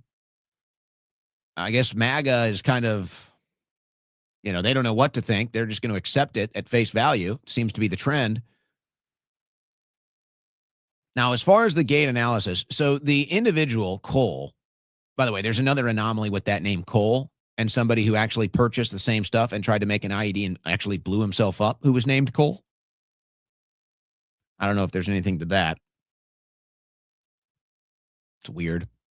Like same time, same things purchased on the same card at the same place, and he tried to build an IED and he actually blew himself up. That was in Virginia. But they got this guy. Okay. So this guy, he's got autism. It looks like he's got some kind of a body dysmorphia type of a thing going on too. And he has extremely short legs and he has extremely slumped shoulders. And all of the neighbors and the people that knew him say he has a very unique body type. He has a very unique stride because he has noticeably short legs and slopey shoulders. Well, I'm sorry, but that does not describe the person we see dropping bombs or these supposed bombs, which they say were real bombs now. Now they say they were real bombs. Before they were fake bombs. Now they're real bombs. And it looks like a totally different person. So I'm just curious to see where this goes. I'm curious to see where it goes. I'm willing to accept that they got the guy. I'm not closed-minded to that. I'm willing to accept that they got their guy. I think they're going to have to do a lot more convincing to get the American people to buy it. They might remain skeptical. But the whole thing is weird, folks. The whole thing is weird. It's just another element of the weirdness that we're dealing with. So what? Was January 6th not a Fedsurrection now? Was January 6th not a setup and an inside job now? Where are we going here? Where are we going? I'm not sure. And that's why I don't like it. You're listening to the Owen Report on the Win Network.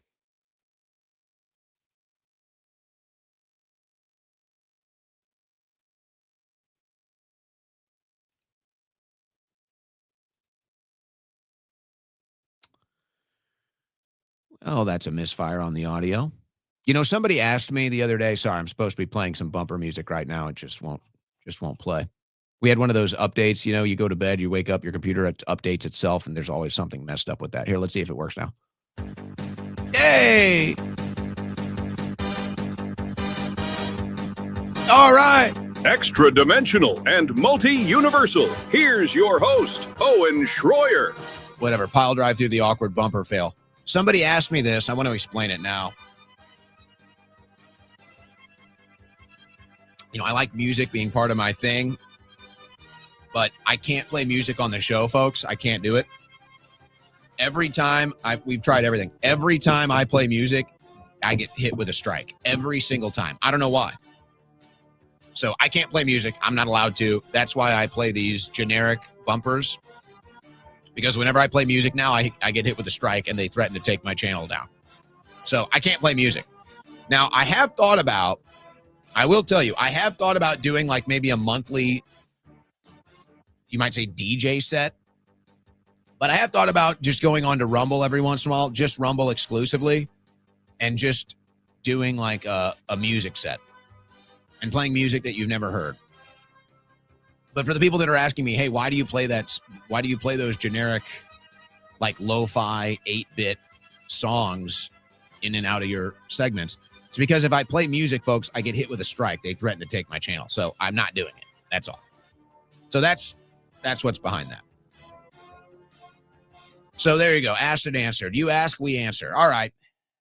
We are in the second hour here. I do want to take calls. I don't think we've taken a call this week, and I hate that. So I do want to take calls, but we still got a lot of news we got to get to here. Maybe I'll just start playing music. I'll start playing guitar again or something. No, but I have thought about doing that. The people in the comments like it. The people in the comments, I used to be a DJ, believe it or not. It's true. I used to be a DJ. Wow. CS Hollywood. I'll give you a shout out for that. That means you've been listening for a long time. I have that list. But I'm such a perfectionist that I've refused to release it because I haven't listened to every rock album from the last decade. But I'll tell you what, I have the list. And even though I feel it's incomplete, I'll give you the list. How do you like that? I will give you the list. Top 10 rock albums from the 2010s. You ask, you will receive. Because you did it, I'll do it. No, but I'm thinking about maybe once a month, just doing like a Monday morning set. Maybe it's even like a limited thing where you have to be there or you don't get it. And just playing music that I love that you've never heard before. Because I'm a big fan of music, and I like finding you music.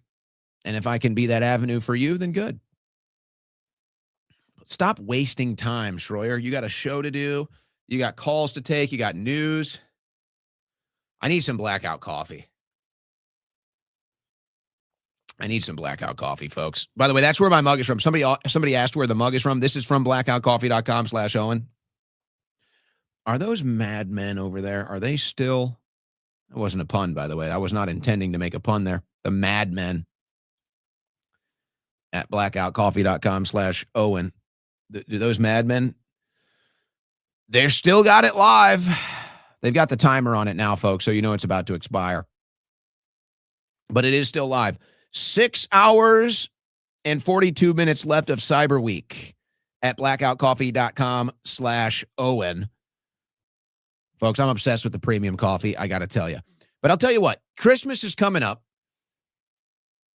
If you have an office space or you've got a house of coffee drinkers, get them a nice Christmas gift. Go to blackoutcoffee.com/Owen. Go right here to the premium coffee. Get them a bag. If they like the dark roast, they're going to love the pitch black espresso. They're going to love it. Get them a bag of the best coffee that you can find from the Patriots at Blackout Coffee Company. Or if you guys like to drink the single serve pods, they got so many flavors I can't even keep count. I can barely even keep count of all these flavors. Almost all of them are 5-star reviews. Are they all? I think they might be all 5-star reviews. So that means you know it's good.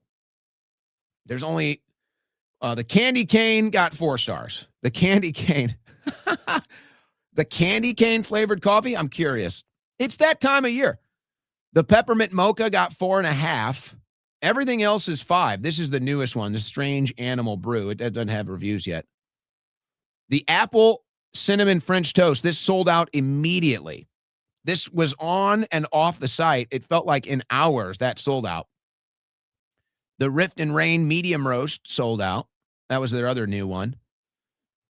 Load up the pantry at the office. Load up the pantry at the house. It's buy 2, get 1 free. Get all the different flavors of the single serve pods. It's Christmas season. See what their review of the candy cane is. See what their review is. The lowest review is a 4-star review. That's actually pretty good. If your worst review is a 4-star, everything else is a 5, I think you're doing pretty good. I think you're making it in the single serve pod coffee business. Blackoutcoffee.com/Owen, the official coffee of the Owen Report. We got a bunch of geopolitical news here, I have to tell you. I have to tell you, Ireland among countries boycotting Eurovision after Israel allowed to compete. You know, I don't like this whole thing, but it only seems to apply to Russia. But all these countries want Israel banned from all these different competitions and TV shows and everything, which I get it. People are sick of Israel. But, you know, not every Israeli is involved in it. Not every Israeli supports it. And so, you know what? The Israelis out there that have nothing to do with Netanyahu's regime or the decisions of the IDF. I guess the theory is that if you punish the people, then the people will do something about the corruption and power, but it doesn't work. So they're going to let them compete. And now other countries are going to boycott because the Israelis are going to be there. Ireland. What did I tell you about Ireland, guys? What did I tell you about Ireland? Never doubt me. Never doubt me. I need to open the phones. I miss you guys, but I got a job to do here. Israel hits multiple towns in southern Lebanon as attacks intensify. A strike on Jabba follows warnings for more attacks as Israel continues daily attacks despite a year-old ceasefire. There is no ceasefire. The ceasefire means everybody can't attack Israel. Israel can attack whoever it wants. That's what the ceasefire is. So 3 towns. Israel has now bombed 3 towns in Lebanon. And this is all land they want to steal. Oh, excuse me. It's all land that was promised to them by God 3,000 years ago. And, of course, the same thing going on in Gaza now with the ceasefire. So that means Israel continues to attack. 5 killed in latest Israeli airstrikes on tents near Khan Yunis. Medics say 32 people were injured and women and children are dead. More dead women and children at the behest of the Israeli and the U.S., who backs it, strikes in Gaza. And here were some of the scenes from that, by the way, if you want to see the burning tent city here after Israel's continued ceasefire here. Here's the results of the here's what you see after an Israeli ceasefire. A missile coming down on your village, killing your friends and family. That's what a ceasefire looks like with Israel. And so this is why now you have members of the UK Parliament, and I'm seeing this a lot out of the UK on social media, by the way. I think a lot of it is happening in America too, but maybe boomers aren't as on social media in America as they are in the UK, because I see this posting all time in the UK. It's basically exactly what MP Mark Pritchard is about to say here. But this is the rising sentiment now in Europe. In this house 20 years, I have supported Israel pretty much at all costs, quite frankly. But today, I want to say that I got it wrong. And I condemn Israel for what it is doing to the Palestinian people in Gaza and indeed in the West Bank. And I'd like to withdraw my support right now for the actions of Israel, what they are doing right now in Gaza. Of course, the hostages should be released. Of course, that Israel has a right to exist. Of course, the Israeli people, the Jewish people should have the right to live in peace, but so do the Palestinian people. And I've said it before, and I'll say it again, that the life of a Palestinian child is as precious as the life of a Jewish child. We've got it wrong as a country. Oh, you're not allowed to say that. That's anti-Semitic. That's blood libel.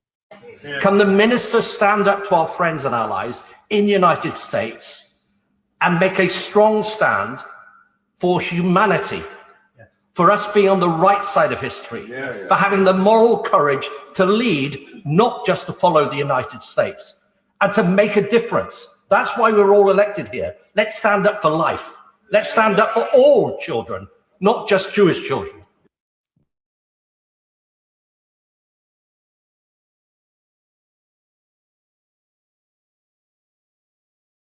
Every day out of the UK. And notice how he says the United States of America. And this is why it's so ironic. And this is why the left can meme now. You can't meme if you're not hypocritical. You can't meme if there's no irony. But now there is. So here's Trump. I'm the peacetime president. Look, I'm getting a peace award. And then here's the UK saying, hey, can you guys stop supporting Israel's murderous bloodshed and bloodlust in Gaza, please? Can you do something about that? Can you stand up to Israel? Can you tell Netanyahu to stop? Haven't they killed enough women and children? Haven't they killed enough? I thought we had a ceasefire. They've killed more than 300 people since in the middle of this so-called ceasefire. Can our friends and our allies in America just please, can you stand up to Netanyahu? Can you just ask him to stop? Or maybe you can't. Maybe for some reason you can't. But this is going to start coming louder out of the UK. It's going to start coming louder out of Ireland. And it's going to start coming louder and louder out of the American people who are sick of it.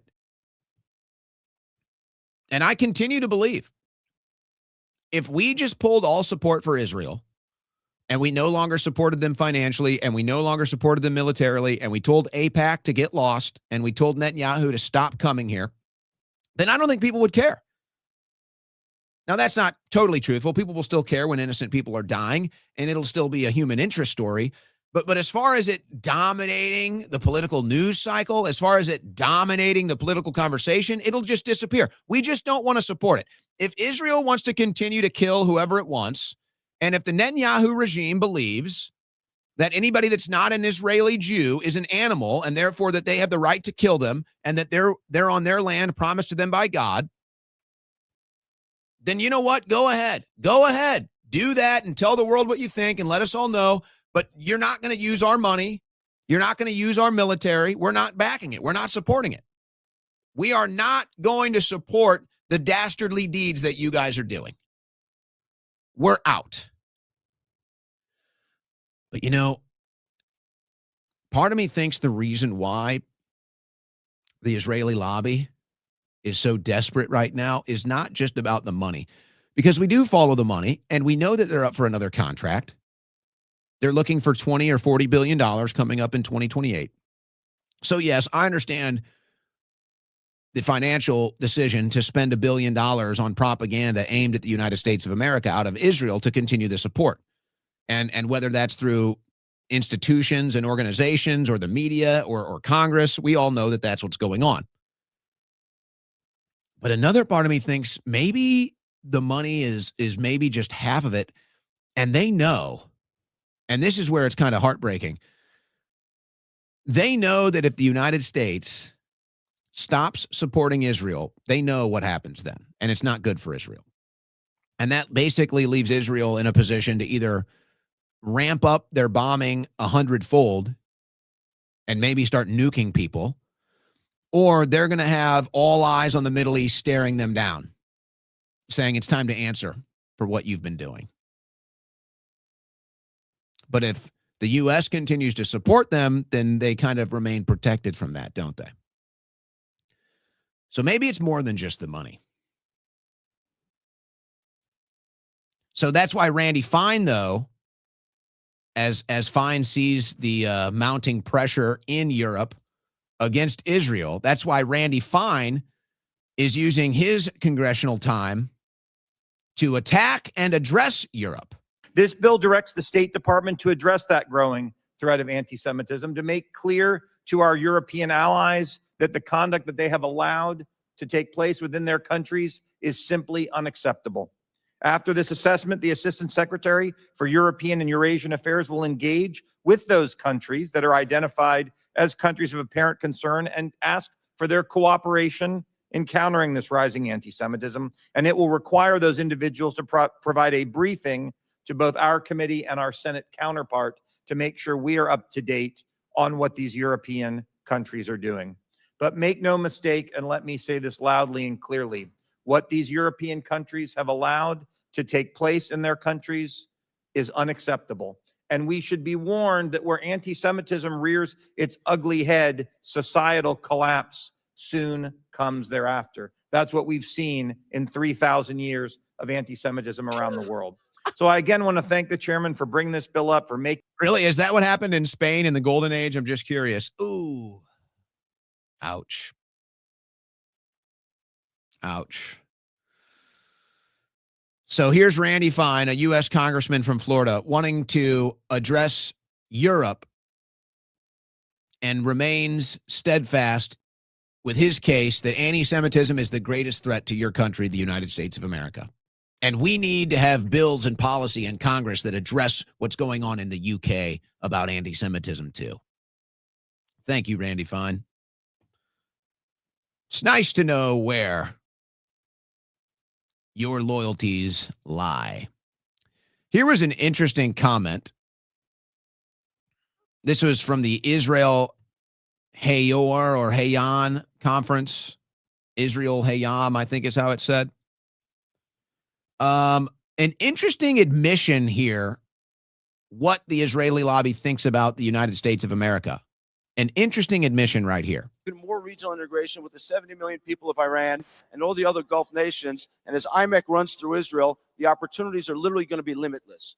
And so we will, over the next decade, build this $1 trillion economy. And you can decide, you can stay here in New York in a declining empire, or you can come to Israel, which is part of the rising middle of the world, which is moving south and east.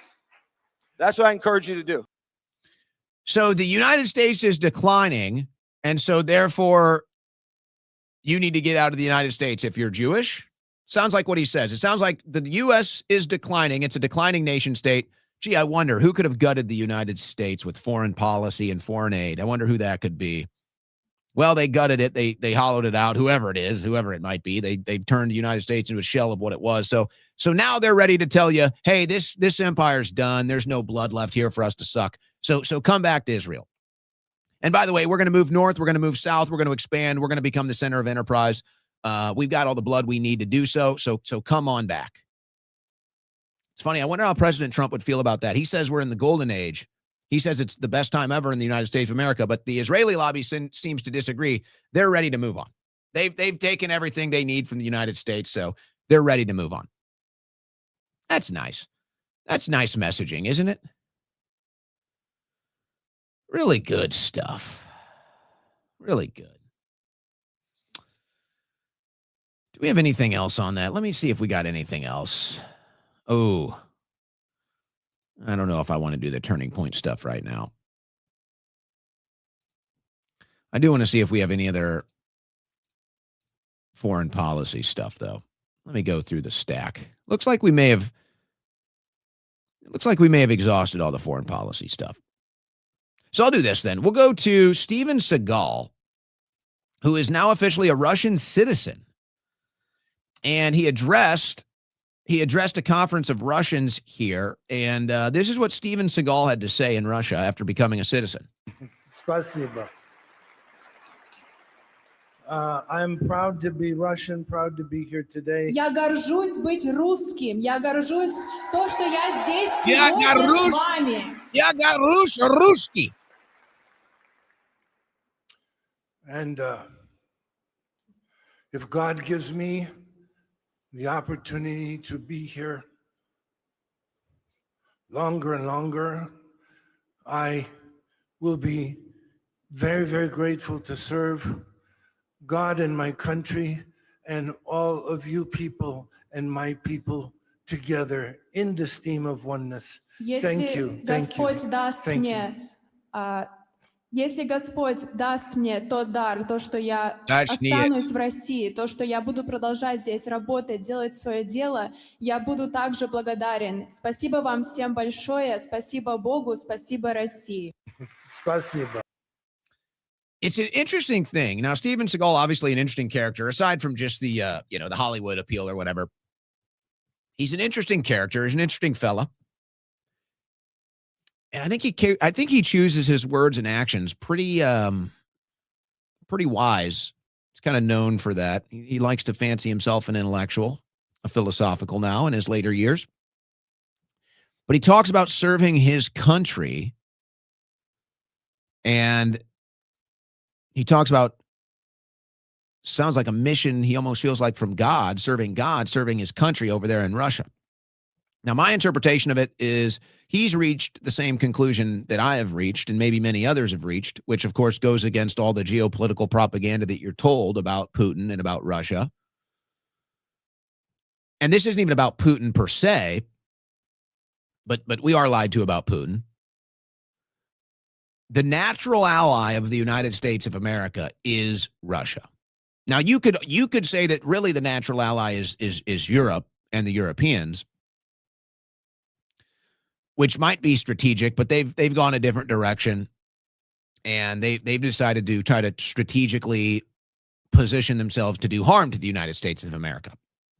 So they might be a natural ally, but they don't seem to want to be our ally. Russia, it's like a different story. Putin has wanted to be our ally for a long time, and it's just NATO and the neocons and the deep state keep getting in the way. But Steven Seagal seems to have reached the same conclusion.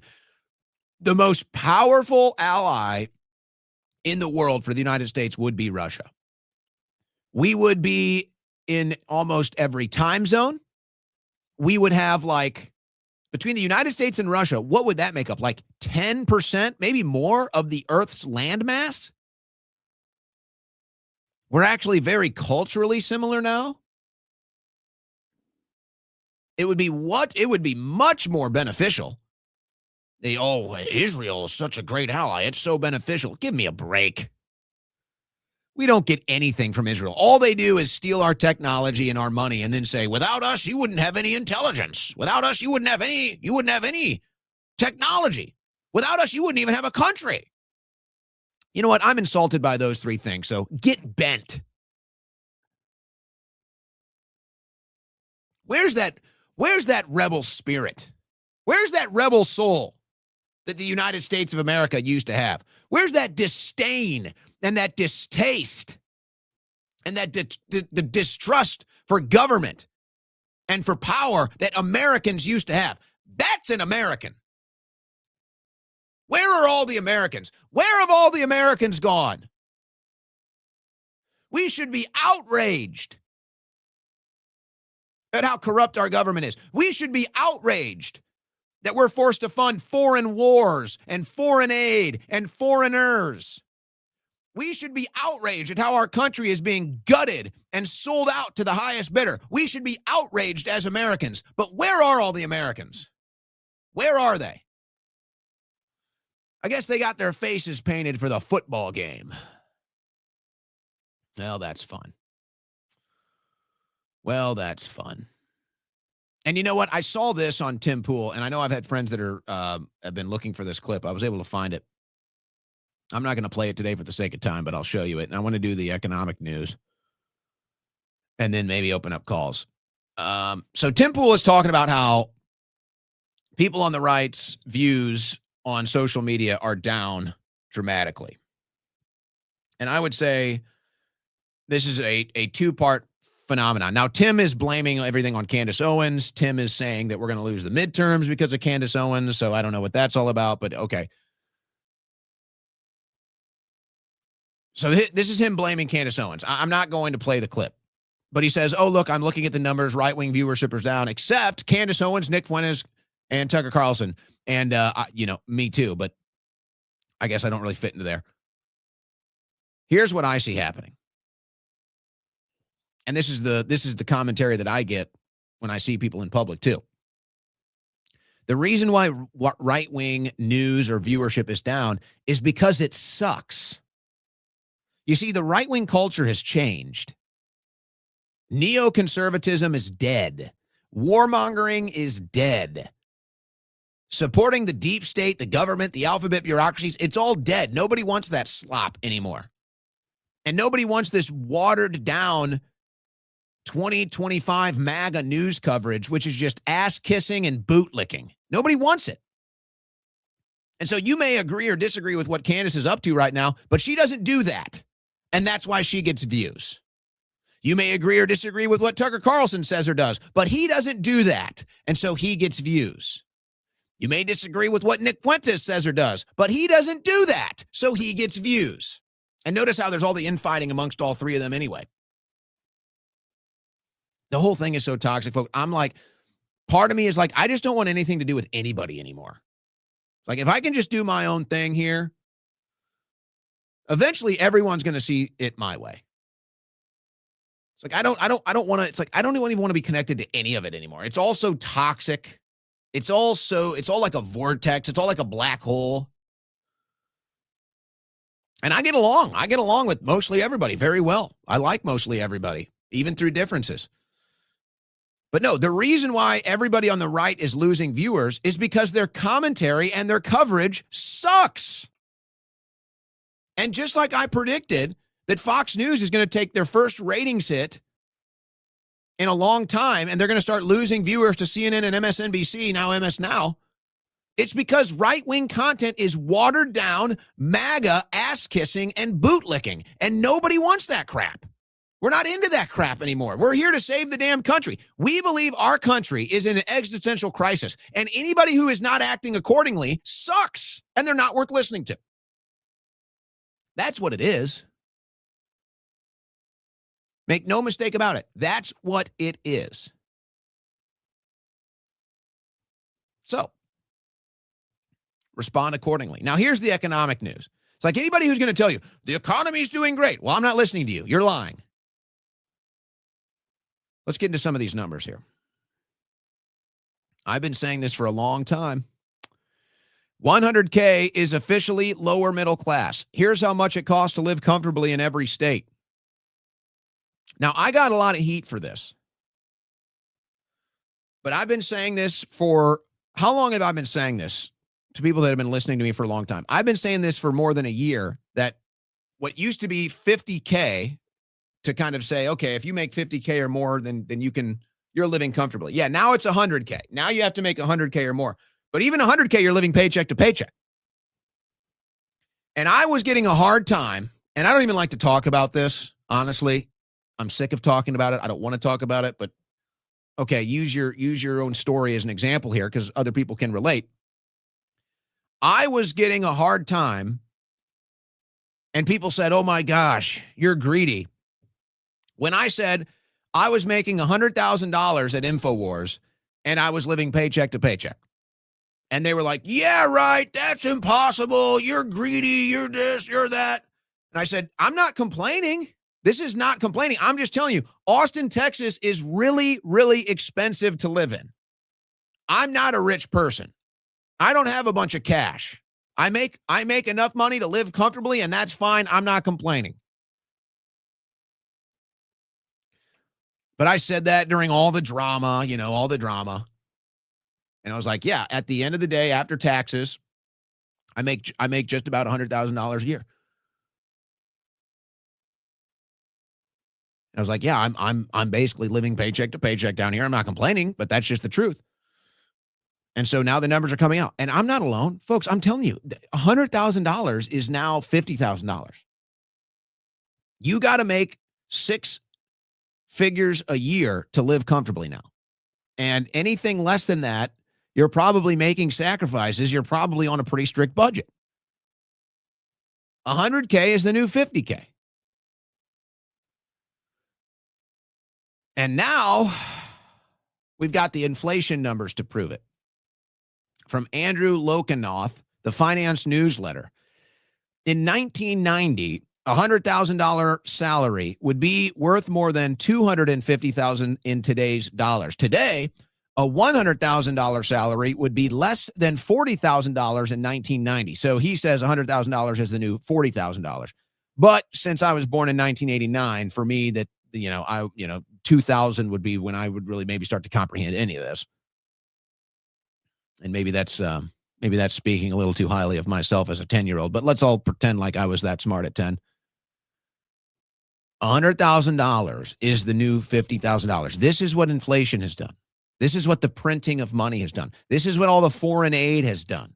This is what all the entitlement programs have done. This is what all the illegal and legal immigration has done. Our country is being hollowed out, folks. Your lifestyle. The United States of America, the America dream. It's all dying. It's all decaying right in front of you. And I'm starting to think that the people in this administration don't care. They don't romanticize the Constitution. They don't romanticize the idea of America, the concept of America, the practice of being an American. They don't care. It's all about a money grab. It's all about this system is corrupt and it's all going to collapse. Let's grab as much money as we can before it does.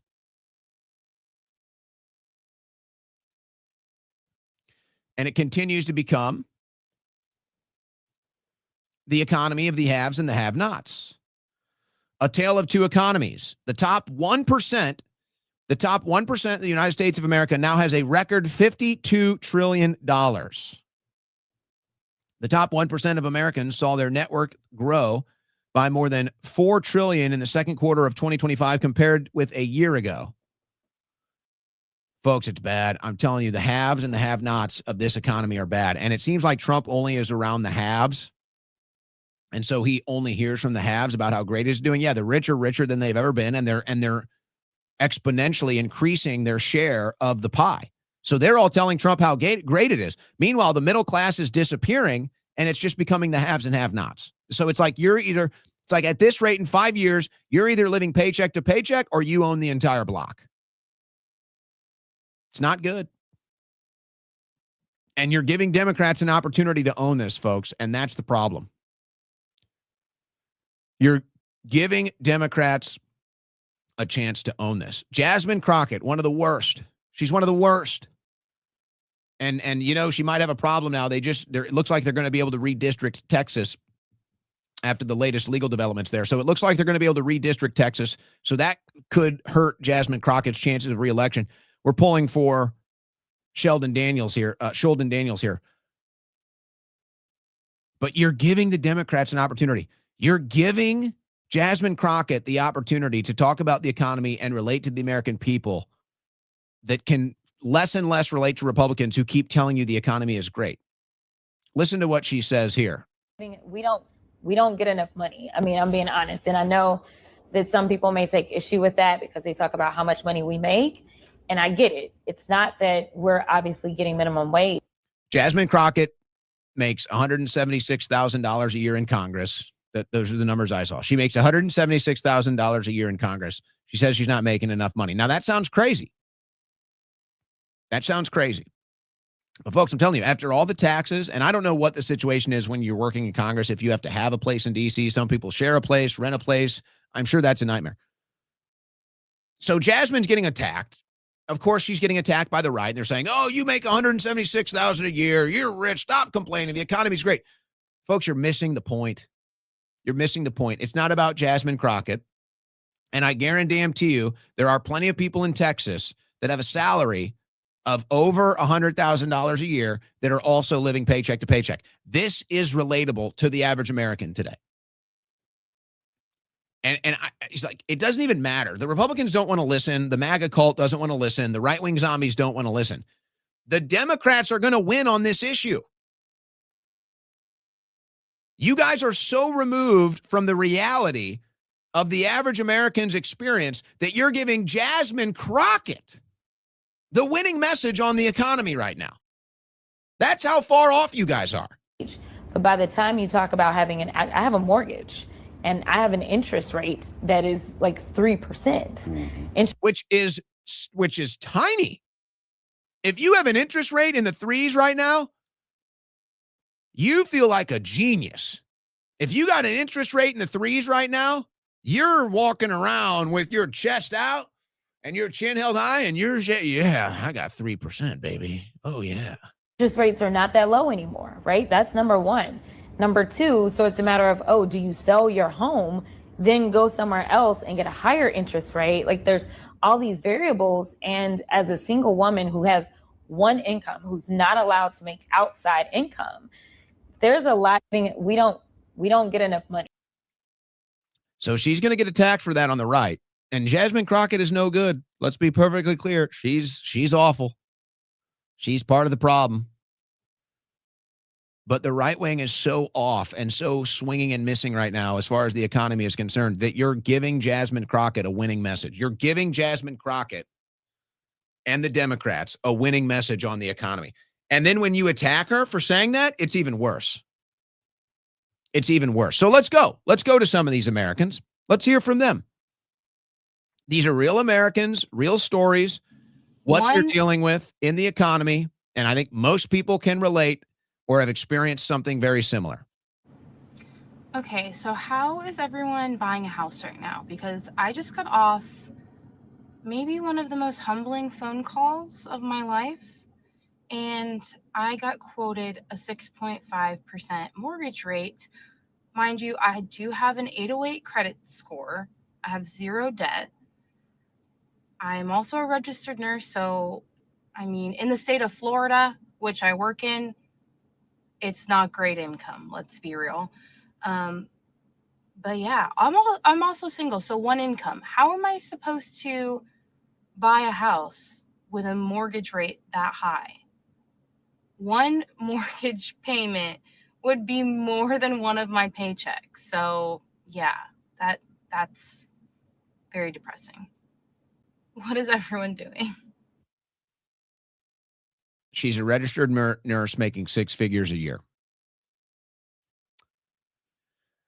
Now, folks, I explained this when I left InfoWars. I was going to move. I was going to move south of Austin. I'm basically in downtown Austin. I was going to move out of the city. I was going to move to a different county. And I was going to build my plan was to build a large in-home studio. Instead, I just renovated my home studio here because, folks, it's insane. The housing market is insanely bad right now. And it's a combination of factors. It's a combination of the interest rates. And if you're a homeowner and you're trying to sell, you're getting crushed. So you're losing equity, and then you're losing a good interest rate. You're just getting crushed. You can't do it. You can't do it. Now, the only rewarding factor of being in that situation is if you happen to be in a 3%, or if you're lucky enough, a 2% interest rate. It's the only redeeming thing. But now you're stuck. You can't sell your home. You can't buy a new home. You're stuck. So whatever it is you're trying to do and you're trying to move, you're stuck. You're not going anywhere. You can't. It's an immobile economy right now as far as the housing market is concerned. And I'm telling you, I went through the exact same thing, folks. I had an 810 credit score. All my savings, everything ready to go to purchase a house, and they wouldn't sell to me. And then the things that I would have had to do to sell and move would have been such a bad financial decision, it was not worth it. This is the average American's experience right now. And when you tell them it's a golden economy and a golden age, you're insulting them. Because you know what we're going into? We're going into the tiny house economy. We're going into the tiny car economy. And it's very symbolic because that's all we have now as the American people. We just get a tiny little piece of the pie. A tiny little piece of the pie. It's all the haves and the have-nots.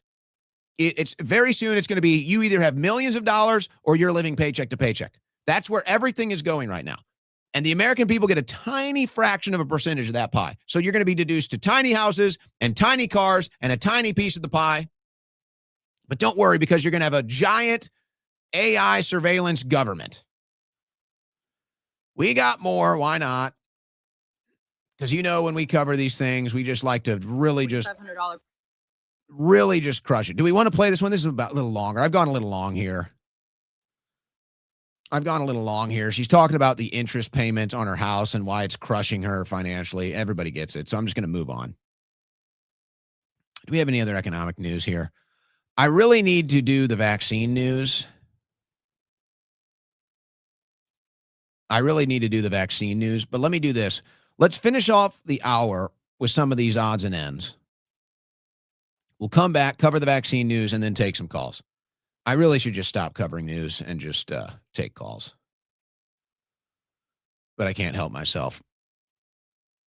I want to cover this news for you. So let's do that. Where should we start? Let's just start right here.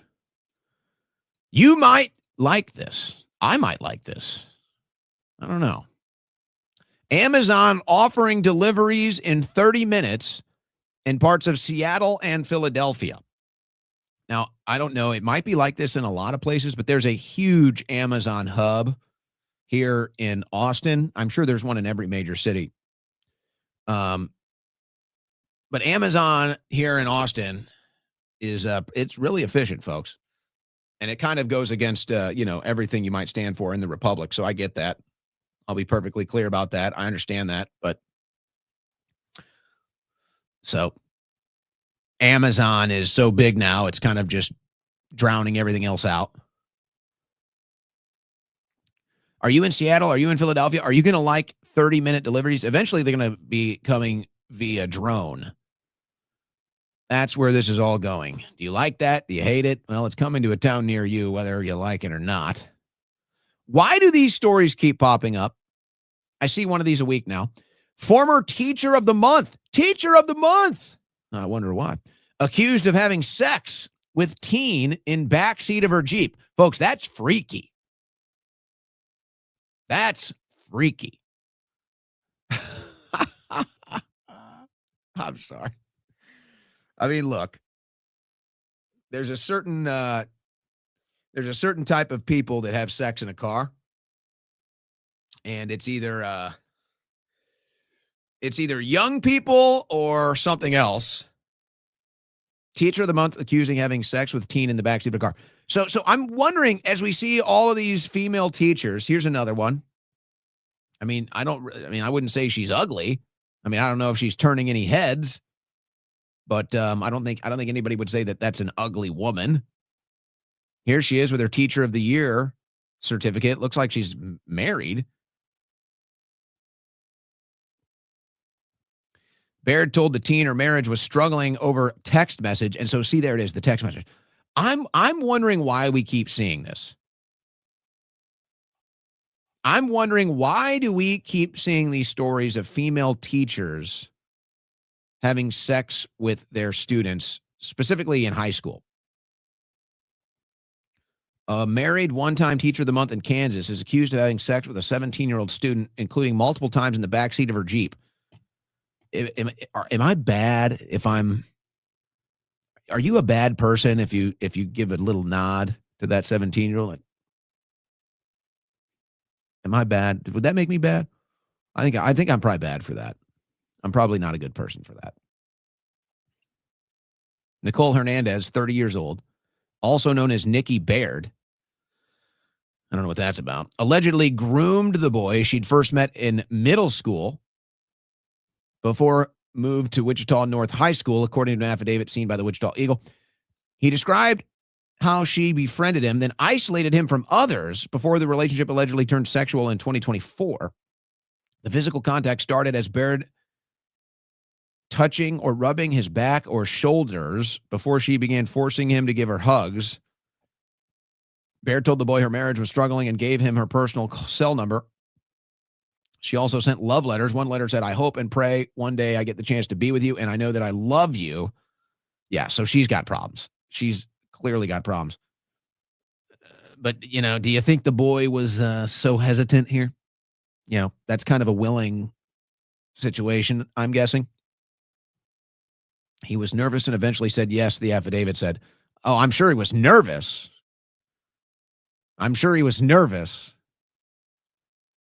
Baird told the boy to act normal and keep their relationship a secret. Yeah, no kidding.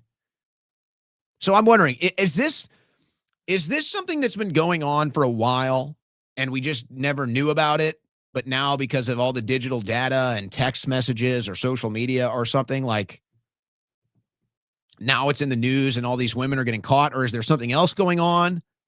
Is it the continuation of the fabric of marriage ripping apart? Husbands and wives, whatever. These teachers are now looking for some sort of sexual satisfaction from students. Is it a kink thing? I see this every week now. Has it always been going on? Is it a new thing? Is it just they're getting caught now?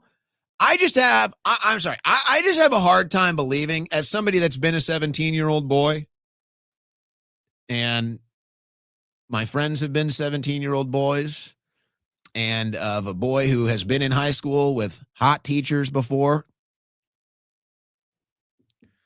maybe even couldn't help myself, been a little flirtatious, maybe innocent till proven guilty.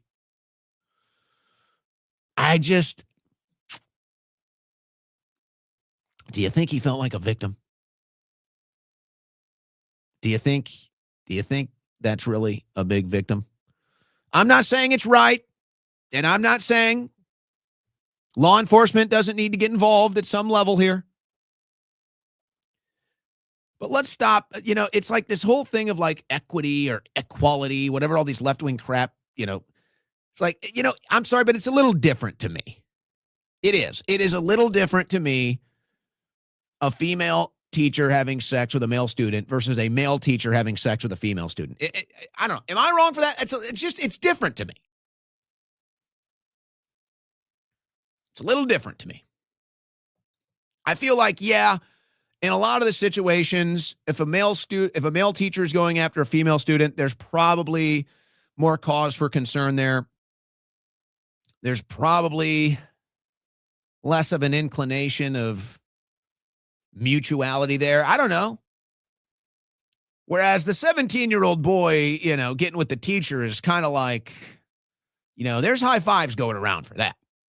I don't know if that goes on with the female side. That's more of like a hush-hush and embarrassing, like, I don't even know, regret. With the 17-year-old boy, is there really a victim? Is he a victim there? Is that not willing? Is that not curious? Maybe I'm out of line. Maybe not, though. But you know what? Pretty soon it's all going to be AI anyway. So then what are you going to do? Then you're going to wish that students and teachers were getting together when it's all going to be AI robot fornication. You're listening to the Owen Report on the Win Network.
Oh my gosh.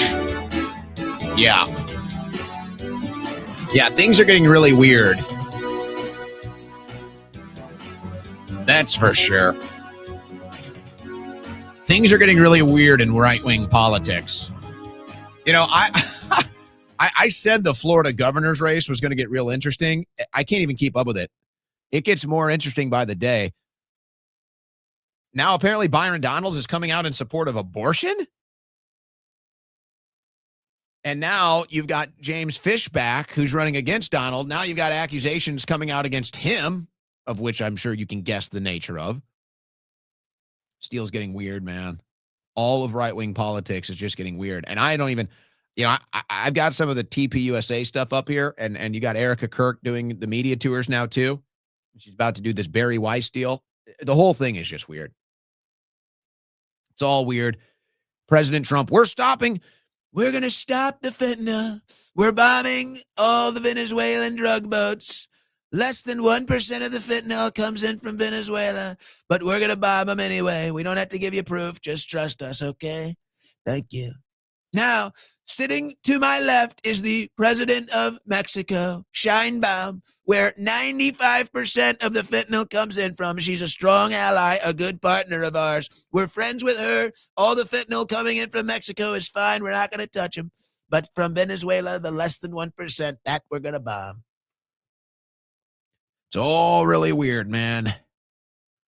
Telling you, this weekend, if you've never seen it, disturbing behavior.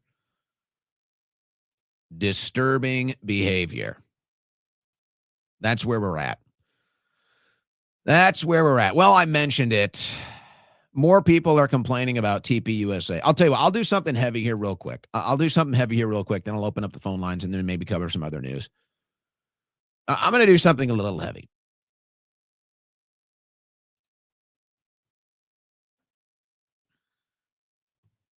So we've been playing these responses to people's experience going to these TPUSA faith events.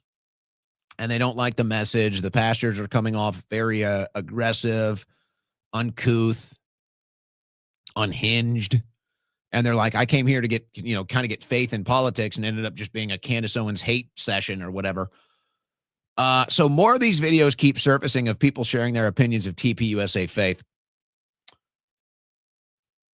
And I'll play this one and then kind of bring it home with something kind of heavy here. But let's listen to the most recent. I don't even know where to start on this. So, TPUSA faith. I am so disappointed in you, and I never thought I'd be saying those words. But you recently had a pastor speak at one of your events, and the first things he says, he doesn't start out with anything biblical. He goes, Candace Owens is a anti-Semitic. You can't hurt anyone's feelings by calling them this or that anymore. It's so overplayed, and I'm just done with it. This new generation, I give them so much credit because they are thinking the same thing I'm thinking, which is all these people are paid off. You can't convince them otherwise. There's no going back. No pastor, no nothing is going to convince this newer generation. It's done. I don't even know where to start on this. So that's what you get. You go to a TPUSA faith event, and it's all about attacking Candace Owens and calling everybody an anti-Semite, and people are like, what the hell is this? And it's totally destructive to not only their cause, but if they claim their cause is fighting anti-Semitism or standing up for Israel, it's totally destructive for that too, which is why I'm like, go ahead, just you guys destroy your cause. But then there was this reply, and this one was a little heavy. Says, not gonna lie, I get why people leave the faith if this is what they're getting instead of the gospel. And folks, that's heavy, but that's real. That's very real. And I think a lot of Christian conservatives that understand the evils that we face, I think a lot of Christian conservatives that understand how corrupt and evil our government is, let alone others around the world. I think a lot of Christian conservatives that really try to, I don't want to say live the life, but at least try to represent it politically or try to have it represented politically. That's why we're against all these foreign wars. That's why we're against abortion. That's why we're against bombing the drug boats.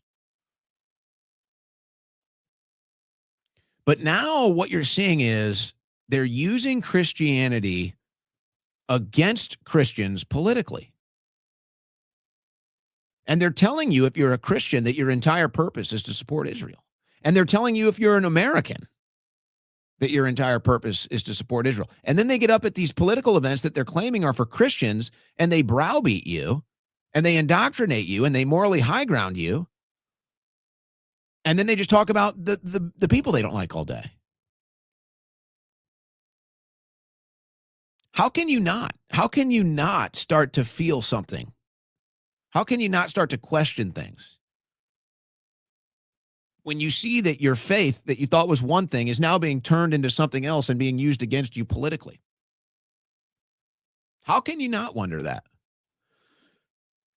And then, and this is where it gets really heavy, folks, knowing how the world works and knowing all the corruption and all the psyops and the slavery that this planet is under, how many different layers and levels of it is the only question.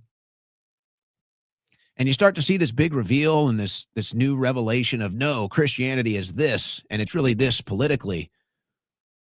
And then you start to wonder, well, wait a second. Was this what it was always supposed to be?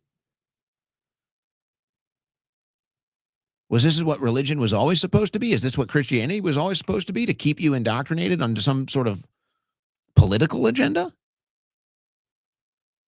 How can you not wonder? How can you not question? Especially right now. With everything that's going on in the world, with all the evil, with what we thought we were doing to change it in this last election, and then it's just getting worse. And then the most, honestly, probably the most morally superior people right now, Christians, and they're the ones being told they're bad? And they're the ones being browbeat and beaten over the head and saying, no, your purpose is to support Israel? And your purpose is to support whatever this political operation is telling you to do. They're now in charge of what it means to be a Christian. How can you not start to question? How can you not even think, I want nothing to do with this? And then you wonder, maybe that's the purpose. So it's like, was Christianity, was religion always a psyop? Or is this a psyop to get people to leave the faith and to not be Christians anymore, as they're repurposing it into a political agenda? How can you not ask these questions? How can you not wonder these things? Unless you're just a brainwashed zombie, I guess, in response to that. There's plenty of that to go around.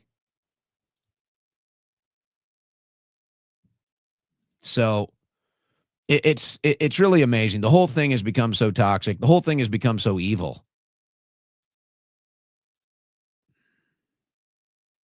Well, let's do this. Let's cover the vaccine news and then take calls. So this is from today. CDC advisors vote to overturn decades-long policy on Hep B vaccine for infants. This is fantastic news. The Ask the Doctor show that we did this week on, was that Monday? Yeah. The Ask the Doctor show from Monday with Dr. Diaz. This was one of the biggest topics, was the Hep B vaccine and why they need to get rid of it. Well, now this, after we did that on Monday, now they've done it this week. So this is great news. Love to see the timing of that. Now, this is where we're going to go back, because Marty Makary, who is in the administration, and I wonder if I can find this video. Maybe I'll try to find it while I play this clip. But first, let's go to, this is RFK Jr. I believe this was last month. Yeah, this is October, actually. This is RFK Jr. in October talking about the Hep B vaccine. Most of the vaccines after 1989 were added not for public health reasons, but for profit, pharmaceutical profit reasons. So why are we vaccinating one-day-old babies for hepatitis B when the only way they're going to get hepatitis B is, hepatitis B is sexually transmitted. You get it from having sex with, from multiple partners, gay sex, or from sex workers, or intravenous drug use. Why would you give that to a baby? It clearly, the only reason, in fact, Merck, when it developed the drug, was told by FDA and CDC, we want you to develop this for those vulnerable populations. And the populations, when they didn't buy it, Merck went back to the agencies and saying, you told us to develop this vaccine, nobody's buying it. And CDC said, don't worry, we'll just recommend it for children. We'll force everybody to buy it. So that's how it got on the schedule. There's no medical justification. It is true that you can get hepatitis B from an infected mother, but every mother in every hospital in the United States is tested for hepatitis B, so you can identify the kids who would benefit. You don't give it mass population-wide. So the whole system has been corrupt. Now, I've got some older clips from last month. Dr. Makary on with Patrick Bet-David talking about some other conspiracies in the field of healthcare that are wild and true, by the way. And he's one of the best. He's one of the best in this administration. And I'm not going to do this because we're almost out of time for the show. I want to take calls, but he's been on a media tour lately, slamming the COVID vaccine and saying it's responsible for many people's deaths. Thank you, Dr. Marty Makary. A true hero in the field. And this is why I do the Ask the Doctor show, folks, because there are good doctors out there they're pushing back against all this corruption, folks, and they're telling the truth in the medical field where most people are refusing to do it. So let's go to this one on AIDS. Dr. Marty Makary on AIDS with Patrick Bet-David. If I were to ask you right now, where did AIDS come from? What would you say? Speaking of the film, thank you, Dr. Fauci, they explore a non-traditional narrative which has not gotten the attention it deserves, and that is that it may very well have come from a lab in Africa. AIDS could have come from a lab in Africa. HIV. How many of these epidemics came out of a lab, folks? How many of these epidemics came out of a lab? We know COVID did. We know AIDS did. How many of them came out of a lab? And how many of them have Anthony Fauci's fingerprints on them, including AIDS, including COVID? And why isn't that rapscallion in prison yet? Here's more from Dr. Marty McAree. How many people have Lyme disease, including people we know? Where did Lyme disease come from? I can tell you with a high degree of probability, it came from Lab 257 on Plum Island, just outside of Connecticut, 25 miles from Lyme, Connecticut, where the first case was described. How do we know that? First of all, you can read the book Bitten, and it's a great book. When the Nazi war criminal doctors were executed in Nuremberg, at least one of them was spared and brought to the United States so that he could, his mind could be used by the U.S. military for so-called biodefense.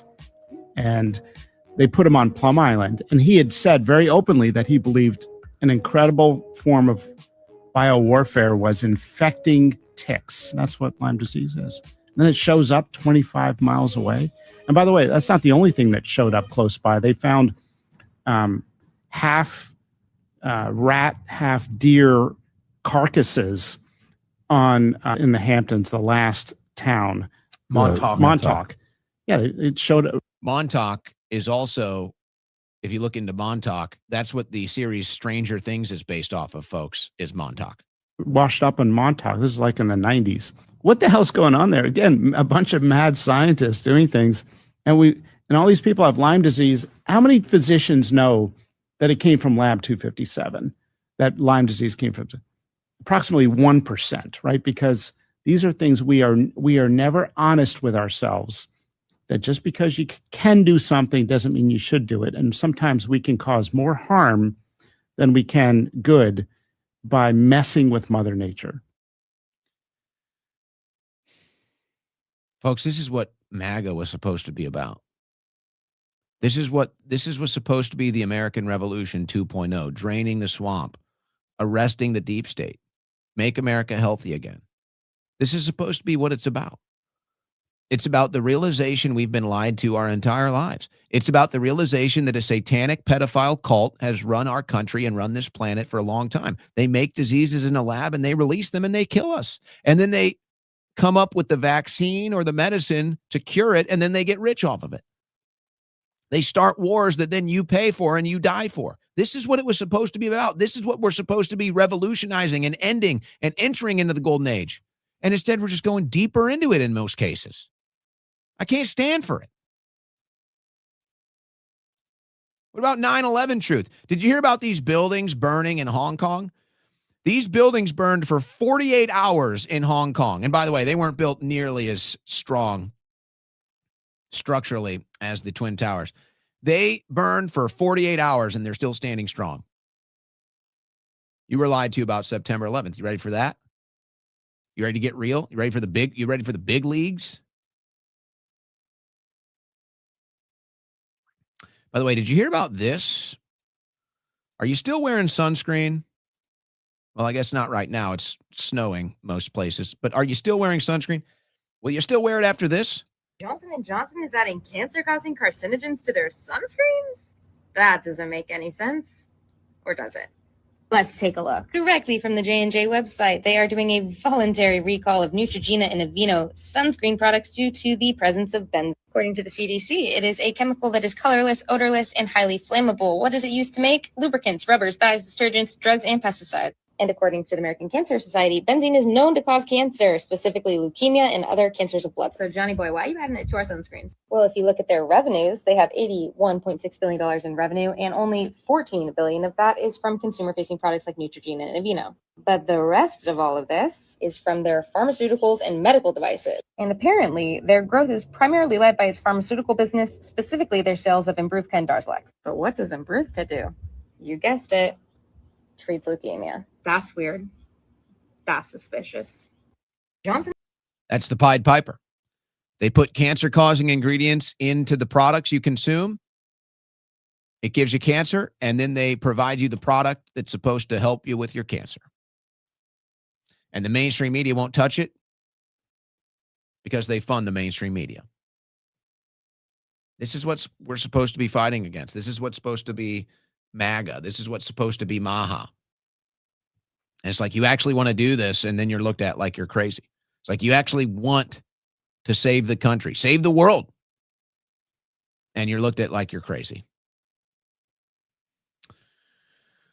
It's pretty wild, isn't it? By the way, for the sake of time, I won't play this video. I was going to share it, but I'll mention it. Dr. Paul Saladino. Thank God you got. Who's great, by the way, Dr. Paul Saladino, great for, health, exercise stuff. If you're into that kind of thing, I happen to be. They have new studies. Got him off that because you know what I do? That's what he breaks down here. They have new studies that your earbuds, your Bluetooth earbuds are causing problems, to put it simple. New study links wireless headphones to thyroid issues. So you might want to look into that, and you might want to act accordingly. I know I did. I used to use earbuds at the gym for maybe about a year or two. I was one of those bitter clingers to the wireless headphones for a long time, and then I did finally switch to the earbuds because it is so convenient. It is so great, obviously. But then I read about all the negative side effects of the Bluetooth right up to your skull, so I switched. I kind of have like the half wired, half Bluetooth, so it's like earbuds with a wire that then go down here, and the Bluetooth receiver is actually here, so it's like a little better.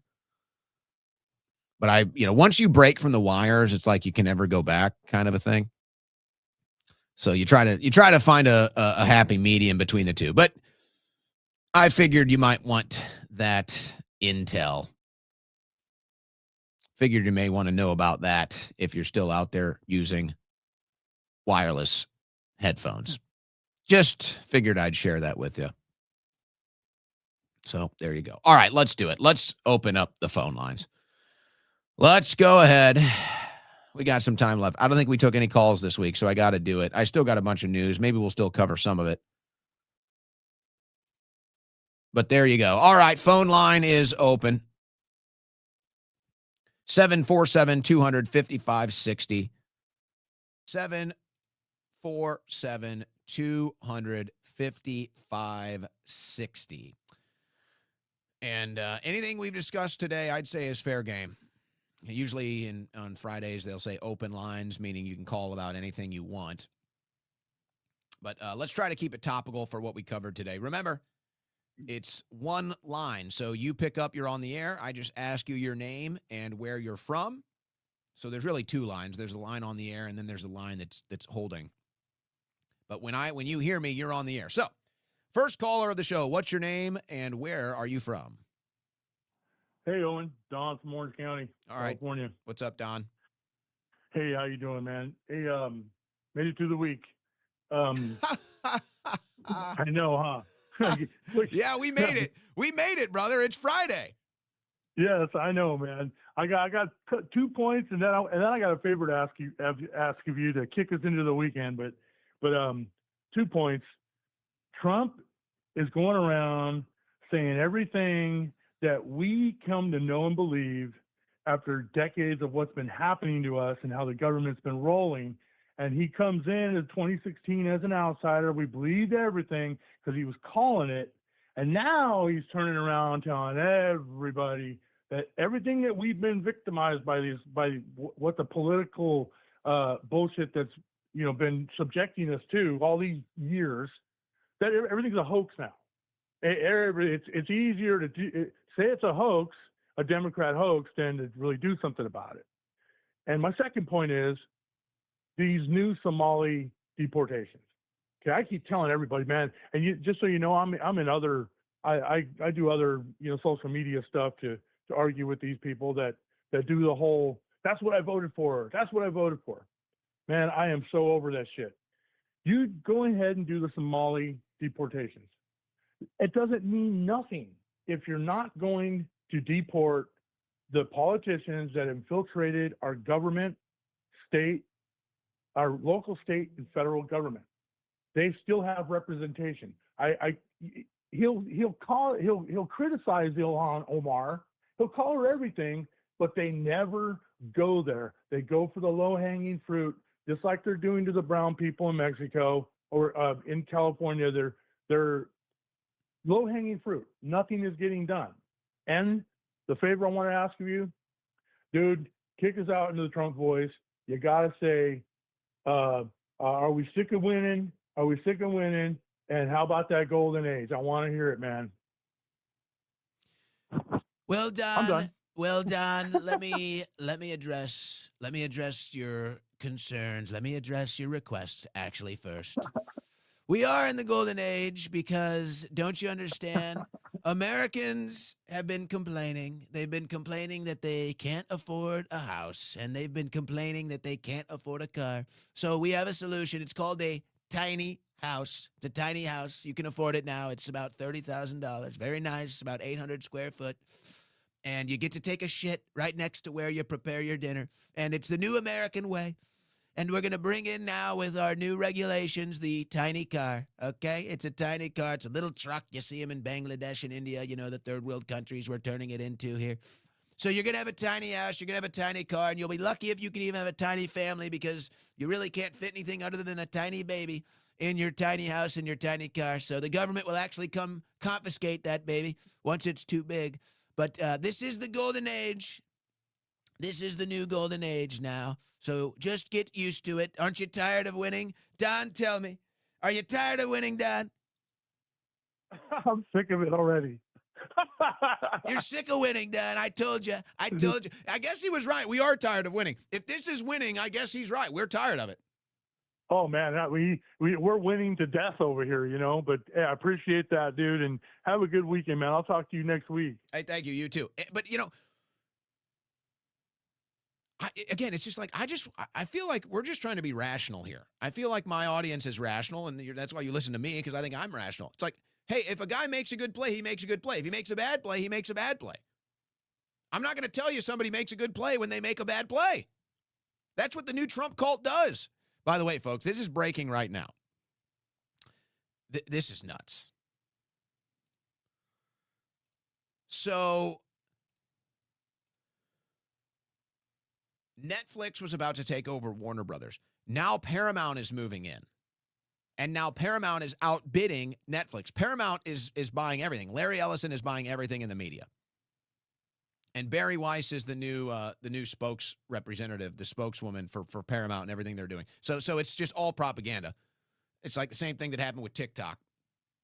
And apparently, David Ellison makes his case to the White House as Netflix bid for Warner Brothers edges out Paramount Skydance. So this is going back and forth. This thing is not dead yet. So it's basically you got the Ellison wing with Trump now, which is not even right wing. It's more just Zionist wing, if you want to be honest. So you've got the Ellison Zionist wing, by the way, #1 donor to the IDF. So you've got the Ellison Zionist wing in a bidding war against the Obama progressive wing for Warner Brothers right now. Hey, where do you fit into that, America? Where does the pro-American wing? Where's the conservative wing? You get nothing. You get nothing. Aren't you tired of winning? You'll get nothing and like it. I told you you'd be tired of winning. So it looks like that story's not quite through yet. And they're calling in Trump for a favor. Who would you prefer buy Warner Brothers, the Zionists or the progressives? It's a fair question. Seems to be your options. Next caller, what's your name? Where you from? Yeah, this is Phil from Florida. How's it going? What's up, Phil? Yeah, I wanted to talk about what's really going on, like BlackRock, Vanguard, and State Street, because they own everything. Yes. And that's why Trump's a puppet. You know, the Hegelian dialectic, the one party, the stuff we should really be talking about.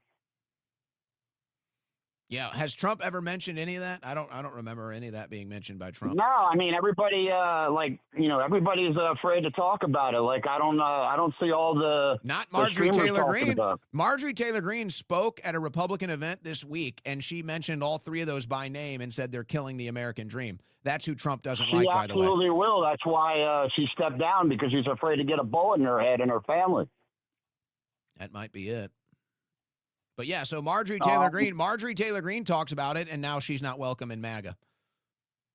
Well, she's going to do something else, but it's funny that all these documentaries are all over YouTube, and nobody's taking them down. But all the truth's out there, but nobody's talking about it besides her.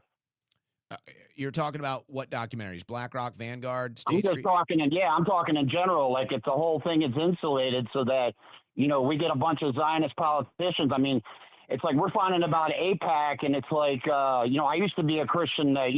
There's a difference between biblical Israel as a Christian, and there's a difference between this thing called the Khazar Empire, in the 600s and 700s, 800s that nobody wants to talk, that we're not allowed to talk about. That happens to be in Ukraine, and the people that are in Israel now are all a bunch of Turkish people that made it with the Romanians and everybody else, the Roma people that killed, robbed, and pillaged. And there's no such thing as a Jew because you can't. I mean, we're all mutts. You can't be a solid human race or whatever like the black people. They're not. They're black and they're mixed with everything else. I'm not having that conversation. Not today. I didn't think so. Not today. I'm not getting into what is a Jew. I'm not Jewish, so I'm not qualified to answer that question.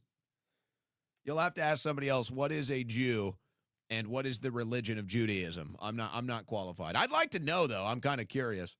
Next caller, what's your name? Where you're from? I'm from Chicago. I just had interesting the different alliances that are being formed.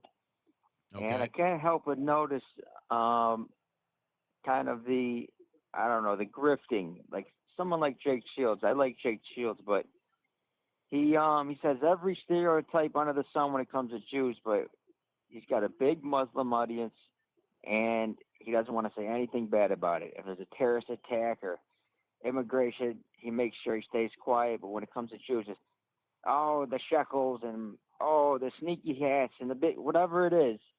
It's like, I know they're getting funded because of the audience, of the big Muslim audience, but come on, be real. It's not about hating Muslims. It's not about being against Muslims. It's just we want a Christian country. We don't want foreigners invading Western nations. And just to see all these grifting clowns on Twitter where it's like every post, Palestine and Muslims and blah, blah, blah, genocide. It's like, we got our own issues, man. We got our own issues to worry about. But they got to grift towards these this audience because it brings them in whatever it is, whatever ad revenue, and it's just plain to see. And I wish people would talk about it more. Well, I'm gonna. You're welcome to hold on here because I disagree with you. I don't think that's what's happening at all. I don't think there's a Muslim audience that is propping them up. Now there might be some truth to that, but I don't think there's a large phenomenon. I think the psychology behind it is when there's so much propaganda in one direction, you can't help but just respond to it by going the other direction. So I don't think it's like I'm going to selectively cover this or I'm going to decide to ignore this. I think it's a response mechanism of whenever the incoming is in one direction, you send it back the same direction it came from. So I don't really agree that there's some sort of a grift as far as pushing back against the Israeli lobby. I think it's more of a response mechanism to the propaganda that's coming from the Israeli lobby that's so overwhelming right now. I disagree. I think it's there's major Twitter accounts where it's their entire persona is just positive Muslim this, Muslims are perfect, and they're being. Where is that? I don't see that. I don't see that. Where is that? The different names. Who's the lady with the Botox face? The Botox doctor, Dr. Lupus or whatever. There's a whole gang of them I can name.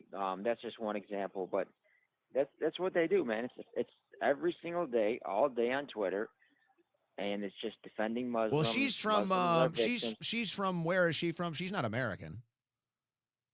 I don't know where she is, but she's got a huge audience. She gets millions of impressions every day, and you're gonna. Well, I wouldn't think too much. I wouldn't think too much about that. That's just social media. I wouldn't think too much about that. And again, that's all a response mechanism. That's this big chamber of X that's really engaging in the Middle East politics, which is consuming our country. And that's the problem. And so to me, I hear you speaking, and yeah, we can get into like the little details, or we can talk about what's leading to this. But to me, it's the larger issue. The United States is becoming the Middle East. And now we can't even have MAGA. We can't even have MAHA. We get little shreds and bits and pieces of it, but it's like we can't even really do this because we're so obsessed now of becoming the Middle East. It's like now so I agree with what you're saying. It's like we're all sick of it. It's just Middle East politics, Middle East culture, just nonstop, just all the time. And it's just like, well, when does America get to have America? When do Christians get to say, hey, well, what about my space? What about my country? And this is not me like simping for Jews or something, because I know how much power they have. I know their subversive ways, and not all Jews, but their Zionist structure at the top. Like everybody knows that it's becoming. Everybody's waking up to that, so that's a good thing. But well, I guess the problem is this: it's all about people's biases and their perspectives. So I look at President Trump, and I say, here's why I supported Trump. Here's why I voted for Trump. Here's why I did everything I could to get Trump in office 3 different times. And I'm just sitting back and saying, I'm not getting that, or I'm getting 10% of that, or here's what's going wrong. Okay. Well, then you have somebody that just hates Muslims. Laura Loomer, probably the best example. She just hates Muslims. And so now all she seems to care about is just the destruction of Islam and the destruction of the Muslim community. And she's obsessed with it. So she sees President Trump, and she sees him with Qataris, or she sees Qatari deals or Qatari peace deals, and she's enraged because she hates Muslims. So that's how she sees the world. Then there's somebody that might just hate Jews, and they see Trump working with Israel and Netanyahu and his cabinet filled with Jews, and they just hate Jews. And they just say, I'm sick of these Jews. And so it's like they can't even respond. They can't even respond to the actual world. You can't even sit here and that's what I'm saying. It's like I just do play-by-play. I call the play on the field. They just seem to be obsessed with the logo on the court, or the logo on the sideline, or the logo on the hat, instead of the plays that are actually happening on the field. Right. I just said I said not all Jews. You get a couple people in the chat. No, it is all Jews, and all Jews, unfortunately, that's the problem is someone but how Dave can Smith, somebody he's Jewish. Yeah, exactly. Well, that's why I don't even really like to humor that talk, because it's so ridiculous. But it's the same thing on the Muslim side. That's the problem. Everything needs to be treated equally. It's like you say it's all Jews. Well, have you ever met a Jew? Have you ever had a Jewish friend? It's like that's what I'm saying. It's like I have Jewish friends. They literally don't even talk about this stuff. They don't even care. And believe me, they're not in on it.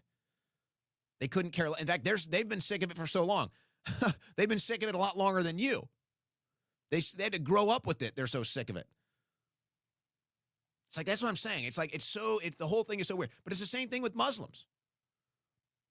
It's the same thing with Muslims. Oh, every Muslim is this, every Muslim is like, have you ever met a Muslim? Do you even know what you're talking about? I don't know. I guess it's all about experience, really. I guess it's all about experience. I've had Indian friends growing up, Jewish friends, Muslim friends, black friends, white friends, Mexican friends. I mean, it's just like they don't have anything to do with any of this corrupt politics. So if you want to talk about an issue in foreign policy, you need to focus on the effective strategies. And that would be Netanyahu. Netanyahu has been lying to the United States of America since the 1980s. Netanyahu has been the worst influence on U.S. foreign policy for almost 50 years. And now Netanyahu, in charge of Israel, which is killing 100,000 people, tens of thousands of innocent women and children. You can win on that issue. And whether, maybe you believe it. Maybe you believe every single person with a small hat is bad. Maybe you believe that. But you're not going to convince everybody that's true. But you can win by convincing people Netanyahu is evil. You can win by presenting people what Israel is doing in the Middle East and saying we should have nothing to do with this. You can win. That is a winning debate. That is a winning political strategy to actually change our foreign policy and change the direction of this country. But it gets muddled and it mutes people and it turns people off when you take a different direction. And it's the same thing with Islam. It's the same thing with Muslims. And that's why people are sick of it. And that's why I've been saying for years, I want out. I want to decouple. I want to divorce. I want out altogether. I'm sick of the Middle East. It's a cancer. They can't figure it out. They can't accomplish peace. They can't put down the hate. They can't put down the weapon. They can't put down the cycle of death and destruction. Why would I want to be anywhere near you? Why would I want anything to do with any of you? All you do is bring death and destruction and hate to everything you touch. I'm out. I'm out. So you can either join my team of peace and prosperity, or you can get the hell out as far as I'm concerned. Next caller, what's your name? Next caller, what's your name? Where you from? Hey, it's Tay from Florida. Thanks for the birthday wishes on X this past Monday. Oh, right on. Right on. Yeah, 36 years old. Yay. Oh, welcome to the club. Oh, yeah. Okay, so two things quickly. First up, the property taxes in Florida, it's going to be on the ballot in 2026. Well, I imagine you guys will vote against property taxes. I hope you'll vote against property taxes. Oh, yes, I'm definitely voting against. And here in Florida, it has to be 60% and above opposed in order to take effect. I think it'll get there. It might be close. Isn't that crazy? I hope it gets 80%. I hope it gets 100%. I'm hoping for 100%. Well, you'll find out in a year. Yeah. And the second thing, the Miss Rachel thing. Oh my gosh. Yeah, I have friends who are parents, and yeah, it's a red pill. Yeah. Oh, I can only imagine. See, but that's what I'm saying. Like, look at how Miss Rachel has done it. She didn't come in with any like attacks or biases. She just said, "Hey, I don't like seeing dead children. Hey, this is a really tragic situation. You know, children are my audience. I don't like seeing dead kids. This is really tragic." So she kind of she makes a stance against dead kids. Then she gets attacked and called an anti-Semite. Then she brings on a wounded child. She brings on a victim. Exactly. She brings on a victim of an Israeli bomb, a child with a missing leg, and she hugs him and presents him in the show, and it's all great. And now she's a rabid anti-Semite and a Jew hater and an evil person. It's like, look at that. She didn't have to say she hated anybody. She didn't have to blame anybody for anything. She just came out with a smile and said, "Hey, we love children. We don't like dead kids. And here's a victim of a war right now, and we want to show them some love." And you saw the rabid hate and attack that she endured for it. That is more revealing than anything that you could try to do. That's more than anybody that hates Israel or hates anybody. That is she's done more to reveal where the true evil and hate is coming from than anybody that tries to defeat evil and hate with evil and hate. Yeah, stop. Anti-Semitism is a joke. Well, let him, I say let him cook. That's where I'm at. I'm like, let him go. I'm like, say it louder. Tell us what you really feel. Tell us what you really think. Speak louder for the people in the back so that they know who you really are. Oh, yeah. That's what I say. Well, thanks for taking my call, Owen. Happy belated birthday. You know, I should start doing super chats. We do have super chats. The YouTube channel is growing, folks. In fact, you know, there's something going on at X, and I think X is probably the best app in the world. It's my favorite app, and I don't think this is coming from a organizational standpoint.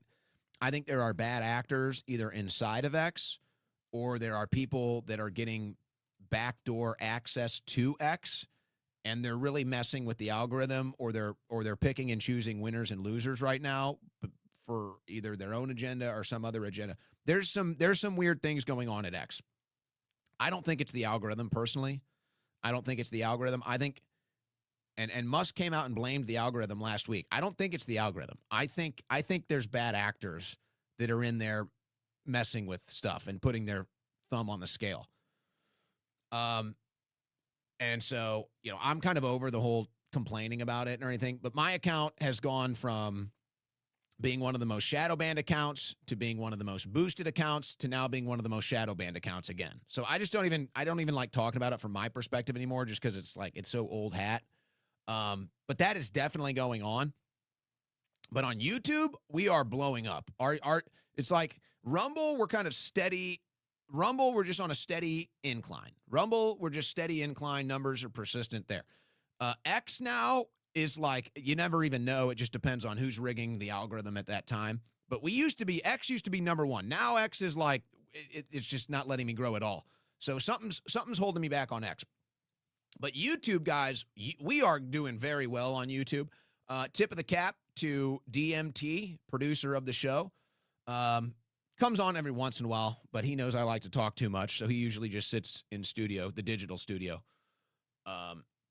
and cuts up clips and handles some other behind-the-scenes stuff. But he's done a great job on YouTube. Please subscribe to the YouTube. Owen Report on YouTube. We're doing great on YouTube. The algorithm on YouTube is actually pushing us now, if you can believe that. Can you imagine? Talk about going through the social media ringer. And I can't believe I'm sitting here in December of 2025 saying that YouTube is now my most favorable video platform. I'm stunned. If you would have told me that, even if you would have told me that a month ago, I wouldn't have believed you.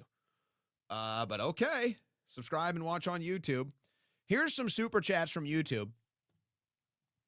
And I see DMT is flagging these now. Producer DMT, I see you are flagging these now. Are we able to flag Rumble rants, or are we only able to flag the YouTube super chats? I'm just curious. You can shoot me a message here. But we do have some YouTube super chats. So I'm sorry to the people on Rumble. These things don't pop up on my screen. The YouTube ones do. So if you're doing a Rumble rant and I don't pick it up, I apologize. It just doesn't pop up on my feed. So we may be able to change that. But the super chats do pop up. Hello Kitty, or I guess that's Hello Kitties, says, but Owen, we got the January 6th pipe bomber. Well, they're certainly taking a victory lap on that, and maybe they did, and that is a big thing. But I wonder where it goes now, because it looks like it was maybe a Trump supporter, guys. So that kind of defeats the whole Fedsurrection narrative that it was tied into that. Gringo Tomato says, "Preach it, Owen." All right, Gringo Tomato, I will preach it. I don't like being told what to do, but in that case, I'll take it. Hello Kitty again says, they all went to the skiff. Yeah, you never know what goes down in that skiff. Sometimes people leave with documents from the skiff, too. How does that happen? BP for America says, Lance and Cam in the Pentagon, W. Is that in reference to my X post where I said it's the same energy? You remember that gay guy in the pantsuit that was running around during the Biden years that all the right-wingers and MAGA was making fun of? Remember him? Well, now you have the right-wing versions of that running around the White House, too. Same energy. Same energy, folks. And Robert Bickerstaff, would you say, or what would you say was the downfall and turning point of the Trump administration, the Iran strikes or the Elon leaving phenomenon? Cutesy time continues. Oh, nice. Cutesy time continues. That's a funny one. DMT says, by the way, we can put Rumble rants in here, so we'll try to do better with that. I'll try to do better with that. The turning point was the Iran strikes and Elon leaving. It all kind of happened within a 30-day period. It all happened in the spring. So I would say both. I think it was more so Elon leaving, because that was the sign that things were going the wrong direction. Elon leaving was the sign that things were going the wrong direction. And then the Iran strikes were the confirmation of, yep, the deep state wins again. The neocons are in control. So that'd be my answer to that. All right, next caller. What's your name? Where you from? This is Jason out of Kentucky. You say Jake? Jason. Oh, Jason. All right, Jason, go ahead. Yes, sir. I'm a big fan of one. I followed you for years at InfoWars. I still listen to InfoWars a little. I really love Harrison. But anyway, congratulations on your new show. I agree with you 95% of the time. I guess I'd like to see a little more support and rally the troops behind Candace. I feel like she's really taking one for the team, and she's the only one that's truly asking questions. And I feel like that she would do it for any of our journalists, including you. Because Well, I'll tell you what. I'll tell you what. I'll be honest here. I got nothing to hide here. I got a call last night from somebody that everybody knows. And boy, oh boy, you really asked an interesting one today. I'll tell you that. I got a call last night from somebody everybody knows, and they asked me. And they said, "Where are you at? Are you on Team Candace?" And I said, "I'm on Team Truth." I said, "I'm on Team Truth. I'm not on any team of any person. I'm on Team Truth." Amen. Now, if you're a friend of mine and you've stuck your neck out for me and you've been there for me, then okay, then I might say I'm on your team if you've been on my team in the past. I've met Candace Owens. Candace Owens, as far as I know, has never stood up for me. I don't know if she made a case when I went to prison. I don't know if she covered my free speech case. I don't know if she covered me leaving Not InfoWars. that I know of. I don't care. That's not me attacking Candace Owens. She doesn't owe me anything. But I prayed for you. I appreciate sir. that. But let me answer your question. Again, this is not a commentary on Candace. She doesn't owe me anything. She doesn't have to cover me. She doesn't have to mention me.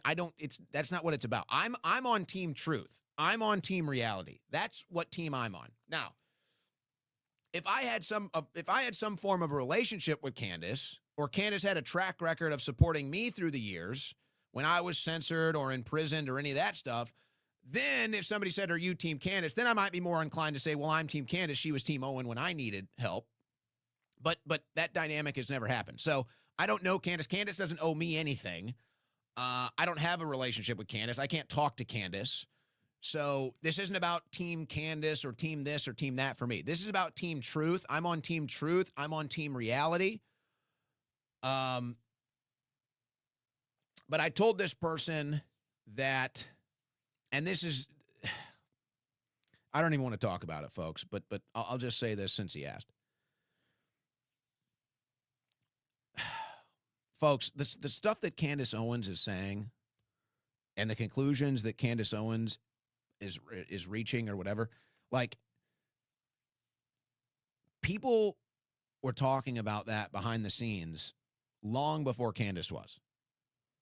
And I don't know who Candace's sources are, and I don't know what her research practices are, or you know, what's led her to the conclusions that she's reached. But I'm just telling you right now that a lot of the stuff that Candace is talking about was being talked about within 48 hours after Charlie's assassination, behind the scenes. Okay?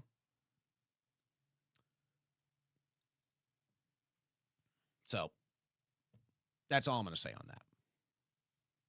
Next caller, what's your name, where you're from? Jay, Pittsburgh. What's up, Jay? We're winning, brother. We got the prosecutions going. Jasmine Crockett is a pile of garbage, and we're winning, and you're gonna see it. Man, oh man. So yeah, man, I don't know. This is crazy times here we're going through. But I got your Blackout Coffee the other day, but it didn't let me put in the reward code thing because I put a different thing for my email.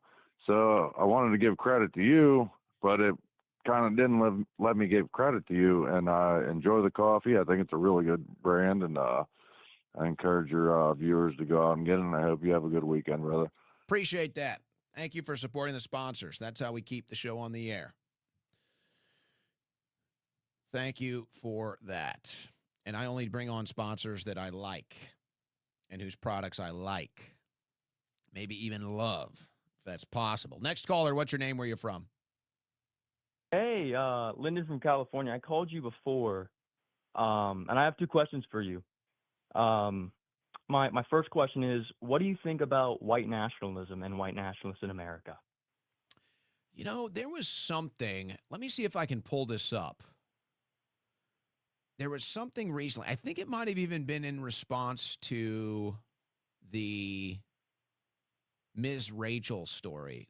Let me see if I can find this on here, because I actually have a response ready for this, but I want to see if I can find the source of this thought. I might not be able to, and we're running out of time. So I'll respond to it like this. Somebody said that we need to do something about the white nationalist wing of MAGA, that we have a white nationalist problem inside of MAGA, and we need to address the white nationalists. And so I'm just of a somewhat of a logician, let's say. I'm a deductive thinker here, and words matter. So I say, and maybe you want to humor me here. Maybe you want to do this exercise since we called. So what is a white nationalist? Well, I would say someone who wants their country to be white or European, of European descent. Okay. See, I interpret it differently. I would say a white nationalist is somebody that just is whatever white means. Who knows nowadays? But let's say you're, Anglo-Saxon, European descent, whatever. Your skin is white. My understanding, and maybe it sounds like yours is a bit different. My understanding of a white nationalist is just somebody who has a nationalist political viewpoint. Somebody who has a nationalist, politics, policy-wise, that's just white. So I'm just saying, so, okay, we break it down. So from your standpoint, you're saying it's somebody who's more driven, whose policy is more protect America as a white Christian nation. You're saying white nationalism is more of a policy thing and not as much of an identity thing? Yeah. So what you thought it was is a white person who's a nationalist. Is that what you thought it was? Yes, that was my interpretation. Oh, okay. Because to me, what is wrong with that? What is wrong with a white nationalist? If you're white and you're a nationalist, what is wrong with it? What is wrong with a nationalist? What is inherently wrong with being a nationalist? It makes sense. Do you have time for another question? It's going to be real quick. Yeah, go ahead. Okay. It's like a statement and a question, but I'm really sick of, I go on TikTok a lot and debate people, and I'm really sick of these like Hispanics and people from Asia and the Middle East coming here and trying to ban guns. It's like the reason your country looks the way it does is because you don't have guns, because you guys are ruled by dictators and you guys have a fascist government. We don't have that here. So stop trying to change America. Go back to whatever country you came from and stay there. I have zero tolerance, and I don't want to become really racist, but I am, because I'm so sick of it. And I have zero tolerance now. You know? All right. Well, look, I think that what you're alluding to here is a larger issue we have in American politics, which is what happens when you turn into a melting pot society, which is what happens when you bring in massive hordes of legal and illegal immigrants and H-1B workers and all this other stuff. And this is why when Benjamin Franklin said you got a republic if you can keep it, we've lost it. We've lost our republic. Okay, the republic is dead, folks. I'm sorry to tell you, there is no republic anymore. But the problem is what you're alluding to, and this is from all types of people that move to this country. You see, it used to be that if you wanted to live in America and if you wanted to be an American, you had to have a certain mindset. You had to have a certain set of beliefs, and these two things were interwoven. The mindset, the beliefs. You are independent. You take care of yourself. The individual is responsible for the individual, and the individual can be responsible for the individual. It's an independent mindset. You also have to have an extreme value, if not an outright loyalty, to the ideas of free speech, to the ideas of small limited government, to the ideas of the right to defend yourself, the right to bear arms. These are the core pillars of what it means to be an American. And if there's a fourth cornerstone here, it's you have to hate the idea of government. You have to hate the idea of authoritarianism. There has to be a distinctive part of your makeup, your DNA, that looks at authority and looks at government, and you have a sense of disposition of hate. I don't like to be told what to do. I don't like my neighbor being told what to do. I don't like my daily transactions being monitored by the government. Well, these cornerstones of what it means to be an American have slowly but surely been completely eroded. And when you start to bring in people that don't value free speech, that don't value the right to bear arms and self-defense, that don't have a distinctual disposition towards government, towards authority, then you got a problem. And especially when you bring people in that come and they have an idea that you need government. They were born into this idea, they were born into this world that you need government. The people are reliant on the government. And every person has to be held responsible for some other person's action, and they need help from some other person. Once you brought all of this stuff into America, it was over. We lost our republic. Our bedrock has been destroyed, and so now that's what you have. And now this is what we're trying to crawl out of. But I don't know. We're so deep in the mud now. I don't know what it's going to take to get out of this. I don't know what it's going to take to re-find our American spirit, our American identity, our American soul. I don't know. I'd say Jesus Christ and a lot of young men rising up and taking back this country. That's what I would say. Well, so thanks for having me on here. I appreciate it. Maybe we're heading that direction. Maybe. Seems like there might be some signs that we are heading in that direction. All right. That's it for today. That's it on a Friday. I'm going to see, is there anything I can sign off with? Just a little something. How about Olivia Newsy? Did I cover this one? Olivia Newsy. I'm actually a fan of whatever it is she is. I don't even know what she is. I don't even care. Maybe it's just the blonde thing. She's got me a sucker for blondes right now or something. Or I don't know. Maybe it was just the approach that she took to everything. I just found it hilarious. So here's Olivia Nuzzy. She's on with Tim Miller. I guess this is on RT. I think Tim Miller is usually with MSNBC or MS Now, but I guess he's also with The Bulwark or RT. I don't know. There's bugs on top of bugs here. Olivia Nuzzy, watch this little interview from this week. She's being questioned over her, let's say, journalistic tactics, if you will, and some claims made in her book that it sounds like she doesn't even know what claims, and it all comes crashing down. Listen to this. You said you helped him, right, during the campaign, and I write about it. I write about what I did wrong. Yeah. And it's like once you've done that, like you didn't, there. Like you cease to have become like a journalistic actor, and like you're. Well, I lost my with job, it. right? I was fired. Right. I was fired, and I was in hiding, and I was afraid. Scared? Were you scared? Yeah. I was terrified. Of what? I mean, I write in the book about, I was terrified of the man I did not marry. And I was very worried about people knowing where I was. And I'm we sorry. pause this? Okay. Yeah, I'm sorry. Yeah, we can pause it. Yeah. Sorry. Yeah. No, I'm sorry. We're all sorry. We're all very sorry, Olivia. You said you helped him, right, during the campaign. Oh, Olivia, I love you. I got a scoop for you. Give me a shout. I got a scoop for you, babe. Give me a call. I'm available 24/7 for you, Olivia. I don't know. I don't know if I can give you the full JFK or RFK treatment here. But I can give you a scoop. Or maybe like 2 scoops. Maybe 3. I don't know. Did you even write the book? Did you even get laid? All right. Have a great weekend, guys. We love you. Nothing but peace and love. Have a great weekend. What are you going to do? You going to go sledding? You might. You might go sledding if you got a bunch of snow. I'm hoping the weather warms up here in Austin.